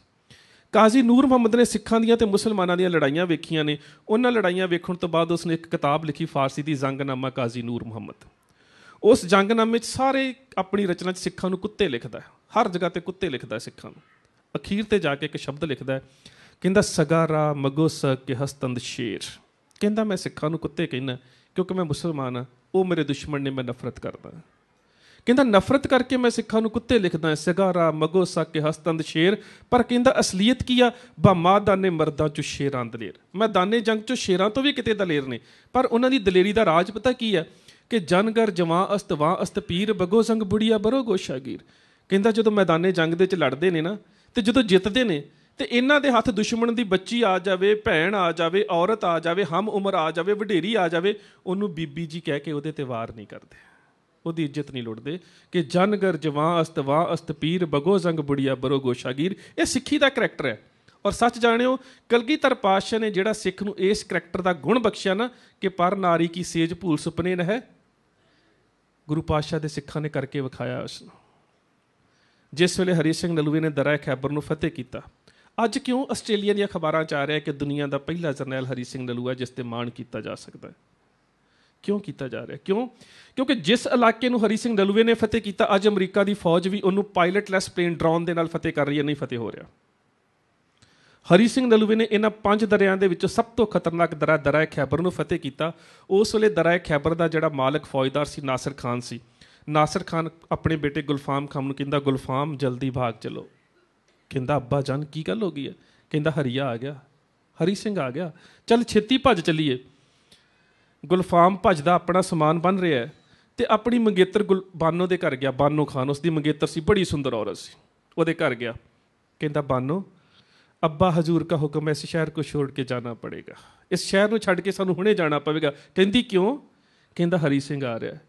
ਗੁਲਫਾਮ ਕੈਸੀ ਬਾतें ਕਰਤੇ ਹੋ, ਕਿਵੇਂ ਦੀਆਂ ਗੱਲਾਂ ਕਰਦਾ ਗੁਲਫਾਮ? ਤੂੰ ਤੇ ਕਹਿੰਦਾ ਸੀ ਮੇਰੇ ਨੇਜੇ ਦੇ ਅੱਗੇ ਦੁਨੀਆ ਦੇ ਪਹਾੜ ਵੀ ਨਹੀਂ ਖੜੇ ਹੁੰਦੇ। ਤੂੰ ਤੇ ਕਹਿੰਦਾ ਸੀ ਮੇਰੀ ਤਲਵਾਰ ਦੇ ਅੱਗੇ ਦੁਨੀਆ ਦਾ ਕੋਈ ਜਰਨੈਲ ਨਹੀਂ ਖਲੋ ਸਕਦਾ। ਤੂੰ ਤੇ ਕਹਿੰਦਾ ਸੀ ਮੇਰੇ ਕਮਾਨ ਦੇ ਛੱਡਿਆ ਤੀਰ ਜਿਹੜਾ 20-20 100-100 ਦੁਸ਼ਮਣ ਦੀ ਛਾਤੀ ਨੂੰ ਚੀਰ ਕੇ ਲੰਘ ਜਾਂਦਾ। ਅੱਜ ਇੱਕ ਸਿੱਖ ਦਾ ਨਾਮ ਹੀ ਸੁਣਿਆ ਤੇ ਕਹਿੰਦਾ, ਚੱਲ ਛੇਤੀ ਭੱਜ ਚੱਲੀਏ। ਭੱਜ ਕੇ ਚਲਾ ਗਿਆ, ਆਪਣੀ ਮੰਗੇਤਰ ਨੂੰ ਲੈ ਕੇ ਪਹਾੜ ਦੀ ਗੁਫਾ 'ਚ ਬੈਠਾ ਹੈ ਅਤੇ ਉਹ ਕਹਿੰਦੀ, ਗੁਲਫਾਮ ਮੈਂ ਤੈਨੂੰ ਇੱਕ ਗੱਲ ਦੱਸਾਂ। ਕਹਿੰਦਾ, ਦੱਸ। ਕਹਿੰਦੀ, ਮੈਂ ਦਰਾ ਖੈਬਰ ਦੀ ਸਭ ਤੋਂ ਸੋਹਣੀ ਕੁੜੀ ਸੀ, ਸਭ ਤੋਂ ਸੁੰਦਰ ਸੀ, ਅਤੇ ਮੈਂ ਪ੍ਰਣ ਕੀਤਾ ਸੀ ਕਿ ਜਿਹਦੇ ਨਾਲ ਮੈਂ ਨਿਕਾਹ ਕਰਾਉਣਾ ਉਹ ਪਠਾਣਾ ਦਾ ਸਭ ਤੋਂ ਬਹਾਦਰ ਨੌਜਵਾਨ ਹੋਵੇਗਾ। ਕਹਿੰਦੀ, ਮੈਂ ਤੈਨੂੰ ਬਹਾਦਰ ਜਾਣ ਕੇ ਤੈਨੂੰ ਆਪਣੇ ਨਿਕਾਹ ਦੇ ਵਾਸਤੇ ਚੁਣਿਆ ਸੀ, ਅਤੇ ਸੱਚ ਜਾਣੀ ਅੱਜ ਪਤਾ ਲੱਗਾ ਇੰਨਾ ਡਰਪੋਕ ਹੈ ਕਿ ਇੱਕ ਸਿੱਖ ਦਾ ਨਾਮ ਸੁਣਿਆ ਤੇ ਲੁਕਿਆ ਬੈਠਾ ਹੈ। ਅਤੇ ਸੱਚ ਜਾਣੀ ਹੁਣ ਮੇਰੇ ਮਨ 'ਚ ਆ ਰਿਹਾ ਕਿ ਜਿਹਦੇ ਤੋਂ ਤੂੰ ਡਰ ਰਿਹਾ ਹੈ ਉਹ ਕਿੰਨਾ ਬਹਾਦਰ ਹੋਵੇਗਾ। ਕਹਿੰਦੀ, ਮੈਂ ਤਾਂ ਉਸ ਸਿੱਖ ਦੇ ਦਰਸ਼ਨ ਕਰਨੇ ਨੇ। ਕਹਿੰਦਾ, ਬਾਨੋ ਪਰਾਈ ਕੌਮ ਦਾ ਸਰਦਾਰ ਹੈ, ਤੈਨੂੰ ਕਤਲ ਵੀ ਕਰ ਸਕਦਾ ਹੈ, ਤੇਰੀ ਇੱਜ਼ਤ ਵੀ ਲੁੱਟ ਸਕਦਾ ਹੈ, ਉਸ ਨੂੰ ਵੇਖਣ ਨਾ ਜਾ, ਕਿਉਂਕਿ ਉਹ ਆਪ ਇਹ ਕੁਛ ਕਰਦੇ ਸੀ। ਕਹਿੰਦੀ, ਗੁਲਫਾਮ ਕੁਝ ਵੀ ਹੋ ਜਾਵੇ, ਚਾਹੇ ਜਾਨ ਚਲੀ ਜਾਵੇ ਅਤੇ ਚਾਹੇ ਇੱਜ਼ਤ ਚਲੀ ਜਾਵੇ, ਚਾਹੇ ਈਮਾਨ ਚਲਿਆ ਜਾਵੇ ਅਤੇ ਚਾਹੇ ਮੇਰੇ ਦੇ ਨਾਲ ਬਲਾਤਕਾਰ ਹੋ ਜਾਵੇ, ਮੈਂ ਬੇਅਦਬ ਹੋ ਜਾਵਾਂ, ਪਰ ਮੈਂ ਇਹ ਜ਼ਰੂਰ ਵੇਖਣਾ ਕਿ ਦੁਨੀਆ 'ਤੇ ਉਹ ਜਰਨੈਲ ਕਿਹੜਾ ਜਿਸ ਤੋਂ ਡਰਦੇ ਹੋ ਤੁਸੀਂ ਵੀ ਸਲਵਾਰਾਂ ਪਾਈ ਫਿਰਦੇ ਹੋ। ਮੈਂ ਇਹ ਜ਼ਰੂਰ ਵੇਖਣਾ ਕਿ ਉਹ ਬਹਾਦਰ ਕਿਹੜਾ। ਚਲੀ ਗਈ ਜਿੱਥੇ ਹਰੀ ਸਿੰਘ ਨਲੂਆ ਜਿਸ ਸ਼ਮਿਆਨੇ 'ਚ ਬੈਠਾ ਸੀ, ਅੰਦਰ ਗਈ। ਸ਼ਾਮ ਦਾ ਸਮਾਂ, ਕੌਮ ਦਾ ਜਰਨੈਲ ਸਰਦਾਰ ਹਰੀ ਸਿੰਘ ਨਲੂਆ ਨਿਤਨੇਮ ਕਰ ਰਿਹਾ। ਨਿਤਨੇਮ ਕੀਤਾ, ਨੇਤਰ ਖੋਲ੍ਹੇ, ਨੇਤਰ ਖੋਲ੍ਹ ਕੇ ਸਵਾਲ ਕੀਤਾ, ਆ ਬੇਟਾ ਕਿਉਂ ਆਈ ਹੈ? ਕਹਿੰਦੀ, ਤੁਸੀਂ ਕੌਣ ਹੋ? ਕਹਿੰਦਾ, ਗੁਰੂ ਨਾਨਕ ਨੂੰ ਮੰਨਣ ਵਾਲੇ ਸਿੱਖ ਹਾਂ। ਕਹਿੰਦੀ, ਤੁਸੀਂ ਸਾਡੇ ਘਰ 'ਤੇ ਕਬਜ਼ਾ ਕਿਉਂ ਕੀਤਾ?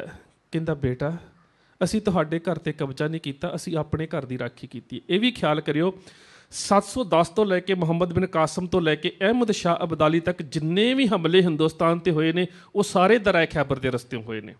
ਇੱਕ ਹਮਲੇ ਨੂੰ ਛੱਡ ਕੇ, ਜਦੋਂ ਸੋਮਨਾਥ ਮੰਦਰ ਲੁੱਟਿਆ ਗਿਆ ਉਹ ਕਾਠੀਆਵਾੜ ਗੁਜਰਾਤ ਦੇ ਰਸਤੇ ਹੋਇਆ ਸੀ, ਬਾਕੀ ਸਾਰੇ ਹਮਲੇ ਉਸ ਰਸਤੇ ਹੋਏ ਨੇ। ਚੀਨ ਦੀ ਕੰਧ ਦੁਨੀਆ ਦੀ ਸਭ ਤੋਂ ਵੱਡੀ ਦੀਵਾਰ ਹੈ ਜਿਹੜੀ ਚੀਨ ਦੇ ਉੱਪਰ ਹੋਣ ਵਾਲੇ ਹਮਲਿਆਂ ਨੂੰ ਨਹੀਂ ਰੋਕ ਸਕੀ, ਪਰ ਜਦੋਂ ਤੋਂ ਖਾਲਸਾ ਨੇ ਉੱਥੇ ਖਾਲਸਾਈ ਨਿਸ਼ਾਨ ਸਾਹਿਬ ਲਹਿਰਾ ਦਿੱਤਾ ਦਰਾ ਖੈਬਰ 'ਤੇ, ਉਸ ਤੋਂ ਬਾਅਦ ਇੱਕ ਵੀ ਹਮਲਾ ਹਿੰਦੁਸਤਾਨ 'ਤੇ ਉੱਥੋਂ ਨਹੀਂ ਹੋਇਆ, ਇੱਕ ਵੀ ਨਹੀਂ ਹੋਇਆ। ਇਹ ਦੁਨੀਆ ਦੇ ਇਤਿਹਾਸ ਵਿੱਚ ਇੱਕ ਬਹੁਤ ਵੱਡੀ ਮਿਸਾਲ ਹੈ। ਹਰੀ ਸਿੰਘ ਨਲੂਆ ਕਹਿੰਦਾ, ਬੇਟਾ ਅਸੀਂ ਕਿਸੇ ਦੇ ਘਰ 'ਤੇ ਕਬਜ਼ਾ ਨਹੀਂ ਕੀਤਾ, ਅਸੀਂ ਆਪਣੇ ਘਰ ਦੀ ਰਾਖੀ ਕੀਤੀ ਹੈ। ਅਤੇ ਕਹਿੰਦੀ, ਉਹ ਸਿੱਖਾਂ ਦੇ ਜਰਨੈਲਾ, ਮੈਂ ਚਾਹੁੰਦੀ ਹਾਂ ਮੇਰੀ ਕੁੱਖ ਦੇ ਵਿੱਚੋਂ ਤੇਰੇ ਵਰਗਾ ਜਰਨੈਲ ਪੈਦਾ ਕਰ। ਕਹਿੰਦਾ, ਬੇਟਾ ਆਪਣੇ ਖੁਦਾਵੰਦ ਕਰੀਮ ਦੇ ਅੱਗੇ ਦੁਆ ਕਰਿਆ ਕਰ, ਨਮਾਜ਼ ਪੜ੍ਹ ਕੇ ਅਰਦਾਸ ਕਰਿਆ ਕਰ, ਅਰਜ਼ਦਾਸ਼ ਕਰਿਆ ਕਰ, ਫਰਿਆਦ ਕਰਿਆ ਕਰ ਕਿ ਤੇਰੀ ਕੁੱਖ ਦੇ ਵਿੱਚੋਂ ਬਹਾਦਰ ਅਤੇ ਚੰਗੇ ਅਖਲਾਕ ਵਾਲਾ ਪੁੱਤ ਪੈਦਾ ਹੋਵੇ। ਕਹਿੰਦੀ, ਉਹ ਸਿੱਖਾਂ ਦੇ ਜਰਨੈਲਾ, ਤੂੰ ਸਮਝਿਆ ਨਹੀਂ, ਮੈਂ ਚਾਹੁੰਦੀ ਹਾਂ ਤੂੰ ਮੇਰੇ ਨਾਲ ਨਿਕਾਹ ਕਰ ਲਵੇ। ਮੈਂ ਪ੍ਰਣ ਕੀਤਾ ਸੀ ਕਿਸੇ ਬਹਾਦਰ ਦੇ ਨਾਲ ਨਿਕਾਹ ਕਰਾਉਂਗੀ, ਮੈਂ ਚਾਹੁੰਦੀ ਹਾਂ ਤੂੰ ਮੇਰੇ ਨਾਲ ਨਿਕਾਹ ਕਰ ਲਵੇਂ ਅਤੇ ਮੇਰੀ ਕੁੱਖ ਦੇ ਵਿੱਚੋਂ ਤੇਰਾ ਪੁੱਤਰ ਪੈਦਾ ਹੋਵੇ। ਹਰੀ ਸਿੰਘ ਨਲੂਏ ਨੇ ਸ਼ਮਸ਼ੀਰ 'ਤੇ ਹੱਥ ਰੱਖ ਲਿਆ। ਕਹਿੰਦਾ, ਬੇਟਾ ਮੇਰੇ ਕਮਰੇ 'ਚੋਂ ਬਾਹਰ ਨਿਕਲ ਜਾ, ਤੂੰ ਇੱਕ ਸਿੱਖ ਦਾ ਇਖਲਾਕ ਪਰਖਣ ਆਈ ਹੈ, ਇੱਕ ਸਿੱਖ ਦੇ ਇਖਲਾਕ ਨੂੰ ਡੇਗਣ ਵਾਸਤੇ ਆਈ ਹੈ, ਇੱਕ ਸਿੱਖ ਦਾ ਕਰੈਕਟਰ ਪਰਖਣਾ ਚਾਹੁੰਦੀ ਹੈ, ਮੇਰੇ ਸ਼ਮਿਆਨੇ 'ਚੋਂ ਬਾਹਰ ਹੋ ਜਾ।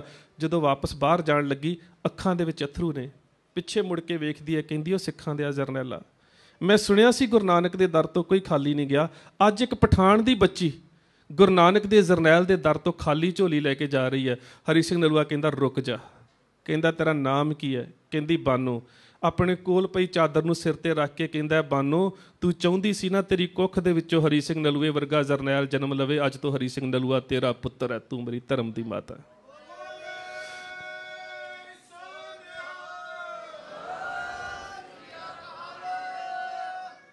40 ਸਾਲ ਦੇ ਕਰੀਬ ਹਰੀ ਸਿੰਘ ਨਲੂਏ ਦੀ ਉਮਰ ਤੇ 19 ਸਾਲ ਦੀ ਉਸ ਬੱਚੀ ਨੂੰ ਮਾਤਾ ਜੀ ਕਹਿ ਕੇ ਬੋਲਦਾ ਰਿਹਾ। ਇਹ ਸਿੱਖੀ ਦਾ ਕਰੈਕਟਰ ਜਿਹੜਾ ਦਸਮ ਪਾਤਸ਼ਾਹ ਨੇ ਸਿੱਖੀ 'ਚ ਭਰ ਦਿੱਤਾ, ਖਾਲਸੇ ਨੂੰ ਖੰਡੇ ਬਾਟੇ ਦੀ ਪਹੁਲ ਦੇ ਕੇ। ਤਬ ਸਤਿਗੁਰ ਬੋਲੇ ਇੱਕ ਬੇਰੇ, ਹਮ ਲੈ ਜਾਨੋ ਪੰਥ ਉਚੇਰੇ। ਮੈਂ ਆਪਣੇ ਪੰਥ ਦਾ ਇਖਲਾਕ ਇੰਨਾ ਉੱਚਾ ਵੇਖਣਾ ਚਾਹੁੰਦਾ ਕਿ ਸੱਚ ਜਾਣਿਓ ਉਸ ਇਖਲਾਕ ਦੇ ਸਾਹਮਣੇ 18ਵੀਂ ਸਦੀ ਦੇ ਵਿੱਚ ਇਹ ਬੋਲੀਆਂ ਬਣ ਗਈਆਂ ਸੀ। ਜਿਹੜੇ ਗੈਰ ਸਿੱਖ ਸੀ, ਨੌਨ ਸਿੱਖ ਸੀ ਨਾ, ਉਹਨਾਂ ਦੀਆਂ ਬੱਚੀਆਂ ਵਿਆਹ ਸ਼ਾਦੀਆਂ 'ਚ ਬੋਲੀਆਂ ਪਾਇਆ ਕਰਦੀਆਂ ਸੀ, ਆਏ ਨੇ ਨਿਹੰਗ ਬੂਹੇ ਖੋਲ ਦੋ ਨਿਸ਼ੰਗ। ਨਿਸ਼ਾਨ ਹੈ ਵਿਦਾਊਟ ਐਨੀ ਹੈਸੀਟੇਸ਼ਨ, ਬਿਨਾਂ ਕਿਸੇ ਡਰ ਤੋਂ। ਜੇ ਸਿੱਖ ਤੁਹਾਡੇ ਘਰ ਆ ਰਿਹਾ ਨਾ, ਦਰਵਾਜ਼ਾ ਖੋਲ ਦਿਓ, ਕਿਉਂਕਿ ਤੁਹਾਡੀ ਇੱਜ਼ਤ ਦਾ ਭਾਈਵਾਲ ਹੈ। ਤੁਹਾਡੀਆਂ ਬੱਚੀਆਂ ਨੂੰ, ਤੁਹਾਡੇ ਘਰ ਦੀ ਅਜ਼ਮਤ ਨੂੰ, ਤੁਹਾਡੇ ਘਰ ਦੀ ਇੱਜ਼ਤ ਨੂੰ, ਆਬਰੂ ਨੂੰ ਕੋਈ ਖਤਰਾ ਨਹੀਂ, ਕਿਉਂਕਿ ਸਿੱਖ ਹੈ। ਜਦੋਂ ਬੱਚੀਆਂ ਨੂੰ ਚੁੱਕ ਕੇ ਲੈ ਜਾਂਦੇ ਸੀ ਤਾਂ ਵੀ ਸਿੱਖਾਂ ਨੂੰ ਵੰਗਾਰ ਕੇ ਕਿਹਾ ਜਾਂਦਾ ਸੀ, ਮੋੜੀ ਬਾਬਾ ਕੱਛ ਵਾਲਿਆ ਰਣ ਬਸਰੇ ਨੂੰ ਗਈ। ਸਾਡੀ ਬੱਚੀ ਨੂੰ ਵਾਪਸ ਲਿਆ ਦਿਓ। ਕੱਛ ਵਾਲੇ, ਕਸ਼ਹਿਰੇ ਵਾਲੇ ਖਾਲਸਾ ਜੀ, ਸਾਡੀ ਬੱਚੀ ਨੂੰ ਮੁਸਲਮਾਨ ਚੁੱਕ ਕੇ ਲੈ ਗਏ ਨੇ, ਵਾਪਸ ਲਿਆ ਦਿਓ। ਕਿਹਾ ਜਾਂਦਾ ਸੀ, ਆਏ ਨੇ ਨਿਹੰਗ ਬੂਹੇ ਖੋਲ ਦੋ ਨਿਸ਼ੰਗ। ਅੱਜ ਦਾ ਸੱਭਿਆਚਾਰ ਸਿੱਖੀ ਦਾ ਬੇੜਾ ਗਰਕ ਕਰ ਰਿਹਾ। ਅੱਜ ਤਾਂ ਪੰਜਾਬ ਦੀ ਧਰਤੀ ਤੇ ਗਾਣੇ ਚੱਲ ਰਹੇ ਨੇ, ਰਹੀ ਬਚ ਕੇ ਨਹੀਂ ਰੰਗਲੇ ਦੁਪੱਟੇ ਵਾਲੀਏ, ਆ ਗਏ ਪੱਗਾਂ ਪੋਚਵੀਆਂ ਵਾਲੇ। ਅੱਜ ਸਾਡੀ ਸਿੱਖੀ ਨੂੰ ਬਦਨਾਮ ਕੀਤਾ ਜਾ ਰਿਹਾ ਸੱਭਿਆਚਾਰ ਵਿੱਚ। ਮੈਂ ਤਾਂ ਹੈਰਾਨ ਰਹਿ ਜਾਂਦਾ। ਕਦੀ ਉਹ ਸਮਾਂ ਸੀ ਕਿਹਾ ਜਾਂਦਾ ਸੀ ਦਸਤਾਰਾਂ ਵਾਲੇ ਆ ਗਏ ਨੇ, ਤੁਹਾਡੀ ਇੱਜ਼ਤ ਦੇ ਭਾਈਵਾਲ ਨੇ। ਅੱਜ ਦੇ ਸੱਭਿਆਚਾਰ ਦੇ ਗਾਣੇ 'ਚ ਕਿਹਾ ਜਾ ਰਿਹਾ ਕਿ ਦਸਤਾਰਾਂ ਵਾਲਿਆਂ ਤੋਂ ਬਚ ਕੇ ਰਹੋ। ਕਾਰਨ ਕੀ ਹੈ? ਉਸ ਇਖਲਾਕ ਨੂੰ ਅਸੀਂ ਕਾਇਮ ਨਹੀਂ ਰੱਖ ਸਕੇ, ਤੇ ਸੱਭਿਆਚਾਰ ਨੇ ਸਾਡੇ ਧਰਮ ਦਾ ਸਭ ਤੋਂ ਵੱਧ ਵਿਨਾਸ਼ ਕੀਤਾ। ਤੁਸੀਂ ਵੀ ਪੰਜਾਬ ਦੇ ਨਾਲ ਜੁੜੇ ਹੋਏ ਹੋ, ਕਿਉਂਕਿ ਸਾਡੇ ਧਰਮ ਦਾ ਕਰਮ ਤੇ ਧਰਮ ਖੇਤਰ ਹੈ। ਮੈਂ ਵੀ ਜੁੜਿਆ ਹਾਂ। ਜਦੋਂ ਅਸੀਂ ਪੰਜਾਬ ਦੇ ਵਿੱਚ ਵਿਆਹ ਸ਼ਾਦੀਆਂ 'ਤੇ ਜਾਂਦੇ ਹਾਂ, ਮੈਂ ਪਿੱਛੇ ਜੇ ਇੱਕ ਵਿਆਹ ਸ਼ਾਦੀ 'ਤੇ ਗਿਆ, ਸਵੇਰੇ ਬਰਾਤ ਦੇ ਆਉਣ ਦਾ ਸਮਾਂ, ਤੇ ਸਾਰੀ ਬਰਾਤ ਨੇ ਸ਼ਰਾਬ ਪੀਤੀ, ਸਾਰੇ ਸ਼ਰਾਬੀ। ਤੇ ਗਲ ਦੇ ਵਿੱਚ ਢੋਲਕੀ ਪਾ ਕੇ ਸਵਾਗਤ ਕਰਨ ਵਾਲਾ ਗ੍ਰੰਥੀ ਸਿੰਘ ਸ਼ਬਦ ਪਤਾ ਕੀ ਪੜ੍ਹ ਰਿਹਾ? ਹਮ ਘਰ ਸਾਜਨ ਆਏ।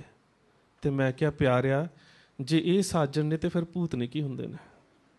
ਇਹ ਸਾਜਨ ਨੇ ਜਿੰਨਾ ਸਵੇਰੇ 8:30 ਵਜੇ ਸ਼ਰਾਬ ਪੀਤੀ ਹੈ, ਇਹ ਸਾਜਨ ਨੇ। ਤੇ ਜਦੋਂ ਬਰਾਤ ਦੇ ਉੱਪਰ ਫੇਰੇ ਕਰਨ ਲੱਗੇ, ਜਦੋਂ ਗੁਰੂ ਦੀ ਹਜ਼ੂਰੀ 'ਚ ਬੈਠੇ, ਤੇ ਜਿਹੜਾ ਲੜਕਾ ਸੀ ਉਹਨੇ ਵੀ ਕੋਈ ਨਸ਼ਾ ਕੀਤਾ। ਸ਼ਾਇਦ ਪੁਰਾਣੀਆਂ ਮਾਤਾਵਾਂ ਨੂੰ ਯਾਦ ਹੋਵੇ, ਕਿਸੇ ਸਮੇਂ ਜਦੋਂ ਫੇਰੇ ਕੀਤੇ ਜਾਂਦੇ ਸੀ ਤੇ ਲੜਕੀ ਨੂੰ ਵੱਡੀਆਂ ਵਡੇਰੀਆਂ ਫੜ ਕੇ ਤੋਰਦੀਆਂ ਸੀ। ਤੇ ਮੈਂ ਪਹਿਲਾ ਵਿਆਹ ਵੇਖਿਆ ਜਿੱਥੇ ਮੁੰਡੇ ਨੂੰ ਫੜ ਕੇ ਤੋਰਿਆ ਜਾ ਰਿਹਾ ਸੀ, ਕਿਉਂਕਿ ਉਹਨੇ ਨਸ਼ਾ ਹੀ ਇੰਨਾ ਕੀਤਾ ਸੀ। ਤੇ ਸਾਡਾ ਗ੍ਰੰਥੀ ਸਿੰਘ ਸ਼ਬਦ ਪੜ੍ਹ ਰਿਹਾ ਸੀ, ਇੱਕ ਸੱਜਣ ਲੱਭਾ ਜੀ ਸਾਰਾ ਜੱਗ ਢੂੰਡ ਕੇ। ਮੈਂ ਕਿਹਾ, ਕੀ ਲੱਭਿਆ ਜੇ? ਇਹਦੇ ਨੂੰ ਤੇ ਕੁੜੀ ਨੂੰ ਖੂਹ 'ਚ ਧੱਕਾ ਦੇ ਦਿੰਦੇ। ਕੀ ਲੱਭਿਆ ਜੇ? ਜਿਹਨੇ ਬਰਾਤ ਦੇ ਉੱਪਰ ਨਸ਼ਾ ਕੀਤਾ, ਆਪਣਾ ਵਿਆਹ ਹੈ, ਗੁਰੂ ਦੀ ਹਜ਼ੂਰੀ 'ਚ ਨਸ਼ਾ ਕਰਕੇ ਆਇਆ। ਇਹ ਸਾਡਾ ਸੱਭਿਆਚਾਰ ਦਾ ਵਿਨਾਸ਼ ਹੈ। ਤੇ ਰਾਤ ਨੂੰ ਘਰੋਂ ਭੈਣ ਤੋਰੀ ਹੁੰਦੀ, ਮੈਂ ਹੈਰਾਨ ਹੋ ਜਾਂਦਾ, ਭਰਾ ਹੀ ਡੀਜੇ ਲਾ ਕੇ ਨੱਚੀ ਜਾਂਦੇ, ਮਿੱਤਰਾਂ ਦੀ ਛਤਰੀ ਟੁੱਟ ਗਈ। ਹੈਰਾਨ ਹੋ ਜਾਂਦਾ ਮੈਂ, ਕਿਉਂ? ਅਸੀਂ ਆਪਣੇ ਕਰੈਕਟਰ ਦਾ, ਇਖਲਾਕ ਦਾ ਦਿਵਾਲਾ ਕੱਢਦੇ ਜਾ ਰਹੇ। ਸੱਚ ਜਾਣਿਓ, ਸਾਨੂੰ ਉਸ ਗੁਰੂ ਦੇ ਵਾਰਸ ਬਣਨਾ ਪਵੇਗਾ ਜਿਸ ਗੁਰੂ ਨੇ ਸਾਨੂੰ ਇਹ ਗੱਲ ਕਹੀ ਸੀ, ਤਬ ਸਤਿਗੁਰ ਬੋਲੇ ਇੱਕ ਬੇਰੇ, ਹਮ ਲੈ ਜਾਨੋ ਪੰਥ ਉਚੇਰੇ। ਤੇ ਸੱਚ ਜਾਣਿਓ, ਉਹਦੇ ਵਾਸਤੇ ਲੋੜ ਕਿਸ ਚੀਜ਼ ਦੀ? ਖੰਡੇ ਬਾਟੇ ਦੀ ਪਾਹੁਲ ਦੀ। ਮਤ ਸਮਝਿਓ ਕਿ ਖੰਡੇ ਬਾਟੇ ਦੀ ਪਾਹੁਲ ਤੋਂ ਬਿਨਾਂ ਸਿੱਖ ਦੀ ਜ਼ਿੰਦਗੀ ਦੇ ਵਿੱਚ ਉਹ ਗੁਣ ਆ ਸਕਦੇ ਨੇ, ਕਿਉਂਕਿ ਮੇਰੇ ਗੁਰੂ ਦਾ ਹੁਕਮ ਹੈ। ਅਸੀਂ ਪੜ੍ਹਦੇ ਹਾਂ ਨਾ, ਜਿਸ ਜਲ ਨਿਧ ਕਾਰਨ ਤੁਮ ਜਗ ਆਏ, ਸੋ ਅੰਮ੍ਰਿਤ ਗੁਰ। ਗੁਰੂ ਤੋਂ ਬਿਨਾਂ, ਗੁਰੂ ਦੇ ਖੰਡੇ ਬਾਟੇ ਦੀ ਪਾਹੁਲ ਤੋਂ ਬਿਨਾਂ ਤੁਸੀਂ ਕਿਸੇ ਵੀ ਅਧਿਆਤਮਕ ਤੇ ਉਸ ਰੂਹਾਨੀ ਅਵਸਥਾ 'ਚ ਨਹੀਂ ਪਹੁੰਚ ਸਕਦੇ, ਕਿਉਂਕਿ ਕਿਸੇ ਵੀ ਰੂਹਾਨੀ ਅਵਸਥਾ 'ਚ ਪਹੁੰਚਣ ਤੋਂ ਪਹਿਲਾਂ ਲੋੜ ਹੈ ਆਪਣਾ ਆਪਾ ਸਮਰਪਿਤ ਕਰਨ ਦੀ। ਜਿੰਨੇ ਮਰਜ਼ੀ ਧੱਕੇ ਖਾ ਲਈਏ, ਜਿੰਨੇ ਮਰਜ਼ੀ, ਸੁਰ ਨਰ ਮੁਨ ਜਨ ਅੰਮ੍ਰਿਤ ਖੋਜਦੇ, ਸੋ ਅੰਮ੍ਰਿਤ ਗੁਰ ਤੇ ਜਿੰਨੀ ਮਰਜ਼ੀ ਫਿਰ ਲਈਏ, ਪਰ ਆ ਜਾ ਕੇ ਜਿਹੜੀ ਮਨ ਦੀ ਸਥਿਰਤਾ ਹੈ, ਉਹ ਅੰਮ੍ਰਿਤ ਤੇ ਆ ਕੇ ਖਤਮ ਹੋਣੀ ਹੈ। ਜੰਮੂ ਕਸ਼ਮੀਰ ਦੇ ਜ਼ਿਲ੍ਹਾ ਪੁੰਛ ਦਾ ਪਿੰਡ ਰਜੌਰੀ, ਇੱਕ ਨੌਜਵਾਨ ਸ਼ਿਕਾਰ ਖੇਡਦਾ ਹੈ, ਹਿਰਨੀ ਨੂੰ ਤੀਰ ਮਾਰਦਾ ਹੈ, ਉਹਦੇ ਸਾਹਮਣੇ ਹਿਰਨੀ ਜ਼ਖਮੀ ਹੋ ਕੇ ਡਿੱਗ ਪੈਂਦੀ ਹੈ। ਘੋੜੇ ਤੋਂ ਉਤਰਦਾ ਹੈ, ਹਿਰਨੀ ਦਾ ਪੇਟ ਚਾਕ ਕਰਦਾ ਹੈ। ਹਿਰਨੀ ਪ੍ਰੈਗਨੈਂਟ ਸੀ, ਗਰਭਵਤੀ ਸੀ। ਉਹਦੇ ਪੇਟ ਦੇ ਵਿੱਚੋਂ 2 ਬੱਚੇ ਨਿਕਲਦੇ ਨੇ, ਉਹਦੀਆਂ ਅੱਖਾਂ ਦੇ ਸਾਹਮਣੇ ਤੜਫ ਤੜਫ ਕੇ ਮਰ ਜਾਂਦੇ ਨੇ। ਦੁਖੀ ਹੋ ਗਿਆ ਬੱਚਾ, ਵੈਰਾਗੀ ਹੋ ਗਿਆ, ਆਪਣੇ ਮਨ ਨੂੰ ਸੰਭਾਲਿਆ ਨਾ ਗਿਆ, ਅੱਖਾਂ 'ਚ ਅੱਥਰੂ ਆ ਗਏ, ਤੀਰ ਤੋੜ ਦਿੱਤੇ, ਕਮਾਨ ਤੋੜ ਦਿੱਤਾ, ਖੰਜਰ ਸੁੱਟ ਦਿੱਤਾ, ਬਿਲਕੁਲ ਉਦਾਸ ਹੋ ਕੇ ਘਰ ਆ ਗਿਆ। ਮਾਂ ਪੁੱਛਦੀ ਹੈ, ਪੁੱਤ ਕੀ ਗੱਲ ਹੋਈ? ਮਾਂ, ਅੱਜ ਮੇਰੇ ਕੋਲ ਬਹੁਤ ਵੱਡਾ ਪਾਪ ਹੋਇਆ। ਅੱਜ ਮੈਂ ਇੱਕ ਗਰਭਵਤੀ ਹਿਰਨੀ ਦਾ ਕਤਲ ਕੀਤਾ ਤੇ ਮੇਰੀ ਗੋਦ ਦੇ ਵਿੱਚ ਉਹਦੇ 2 ਬੱਚੇ ਤੜਫਦੇ ਤੜਫਦੇ ਮੇਰੀ ਅੱਖਾਂ ਦੇ ਸਾਹਮਣੇ ਮਰ ਗਏ। ਬੜੇ ਦਿਨ ਇਹੀ ਅਵਸਥਾ ਰਹੀ, ਸੋਚਦਾ ਰਿਹਾ, ਵੈਰਾਗ ਦੇ ਵਿੱਚ ਰਿਹਾ। ਪਿੰਡ ਦੇ ਵਿੱਚ ਇੱਕ ਸਾਧੂ ਆਏ, ਜਾਨਕੀ ਪ੍ਰਸਾਦ। ਮਾਂ ਨੇ ਸਾਧੂ ਦੇ ਨਾਲ ਤੋਰ ਦਿੱਤਾ। ਜਾਨਕੀ ਪ੍ਰਸਾਦ ਜਿਹੜਾ ਹੈ, ਰਾਮ ਥੰਮਣ ਦਾ ਚੇਲਾ ਸੀ, ਤੇ ਰਾਮ ਥੰਮਣ ਗੁਰੂ ਨਾਨਕ ਸੱਚੇ ਪਾਤਸ਼ਾਹ ਦੀ ਮਾਸੀ ਲੱਖੋ ਦਾ ਪੁੱਤਰ ਸੀ, ਜਿਹਦਾ ਸਥਾਨ ਪਾਕਿਸਤਾਨ ਕਸੂਰ ਦੇ ਵਿੱਚ ਬਣਿਆ ਹੋਇਆ। ਵਿਸਾਖੀ ਦਾ ਅੱਜ ਦੇ ਦਿਨ ਉੱਥੇ ਬਹੁਤ ਵੱਡਾ ਮੇਲਾ ਲੱਗਦਾ ਹੈ। ਰਾਮ ਥੰਮਣ ਦੇ ਸਥਾਨ ਤੇ ਜਾਨਕੀ ਪ੍ਰਸਾਦ ਇਸ ਨੌਜਵਾਨ ਨੂੰ ਲੈ ਗਿਆ। ਇਹਦਾ ਨਾਮ ਰੱਖ ਦਿੱਤਾ ਮਾਧੋ ਦਾਸ। 1673 ਦੇ ਵਿੱਚ ਜਾਨਕੀ ਪ੍ਰਸਾਦ ਦੀ ਮੌਤ ਹੋ ਗਈ। ਇਹ ਸਮਰੱਥ ਰਾਮਦਾਸ ਦੇ ਨਾਲ ਪੰਚਵਟੀ ਦੇ ਸਥਾਨ ਤੇ ਨੰਦੇੜ ਚਲਾ ਗਿਆ। 1683 ਦੇ ਵਿੱਚ ਰਾਮਦਾਸ ਸਮਰੱਥ ਦੀ ਮੌਤ ਹੋਈ ਤੇ ਇਹ ਔਗੜਨਾਥ ਦਾ ਚੇਲਾ ਬਣ ਗਿਆ। 1691 ਦੇ ਵਿੱਚ ਔਗੜਨਾਥ ਦੀ ਮੌਤ ਹੋਈ ਤੇ ਲੂਣੀਏ ਸਿੱਧ ਦਾ ਚੇਲਾ ਬਣ ਗਿਆ ਤੇ 3 ਸਤੰਬਰ 1708 ਨੂੰ ਸੂਰਜ ਗ੍ਰਹਿਣ ਦੇ ਦਿਨ ਉੱਥੇ ਪਹੁੰਚੇ ਕਲਗੀਧਰ ਪਾਤਸ਼ਾਹ।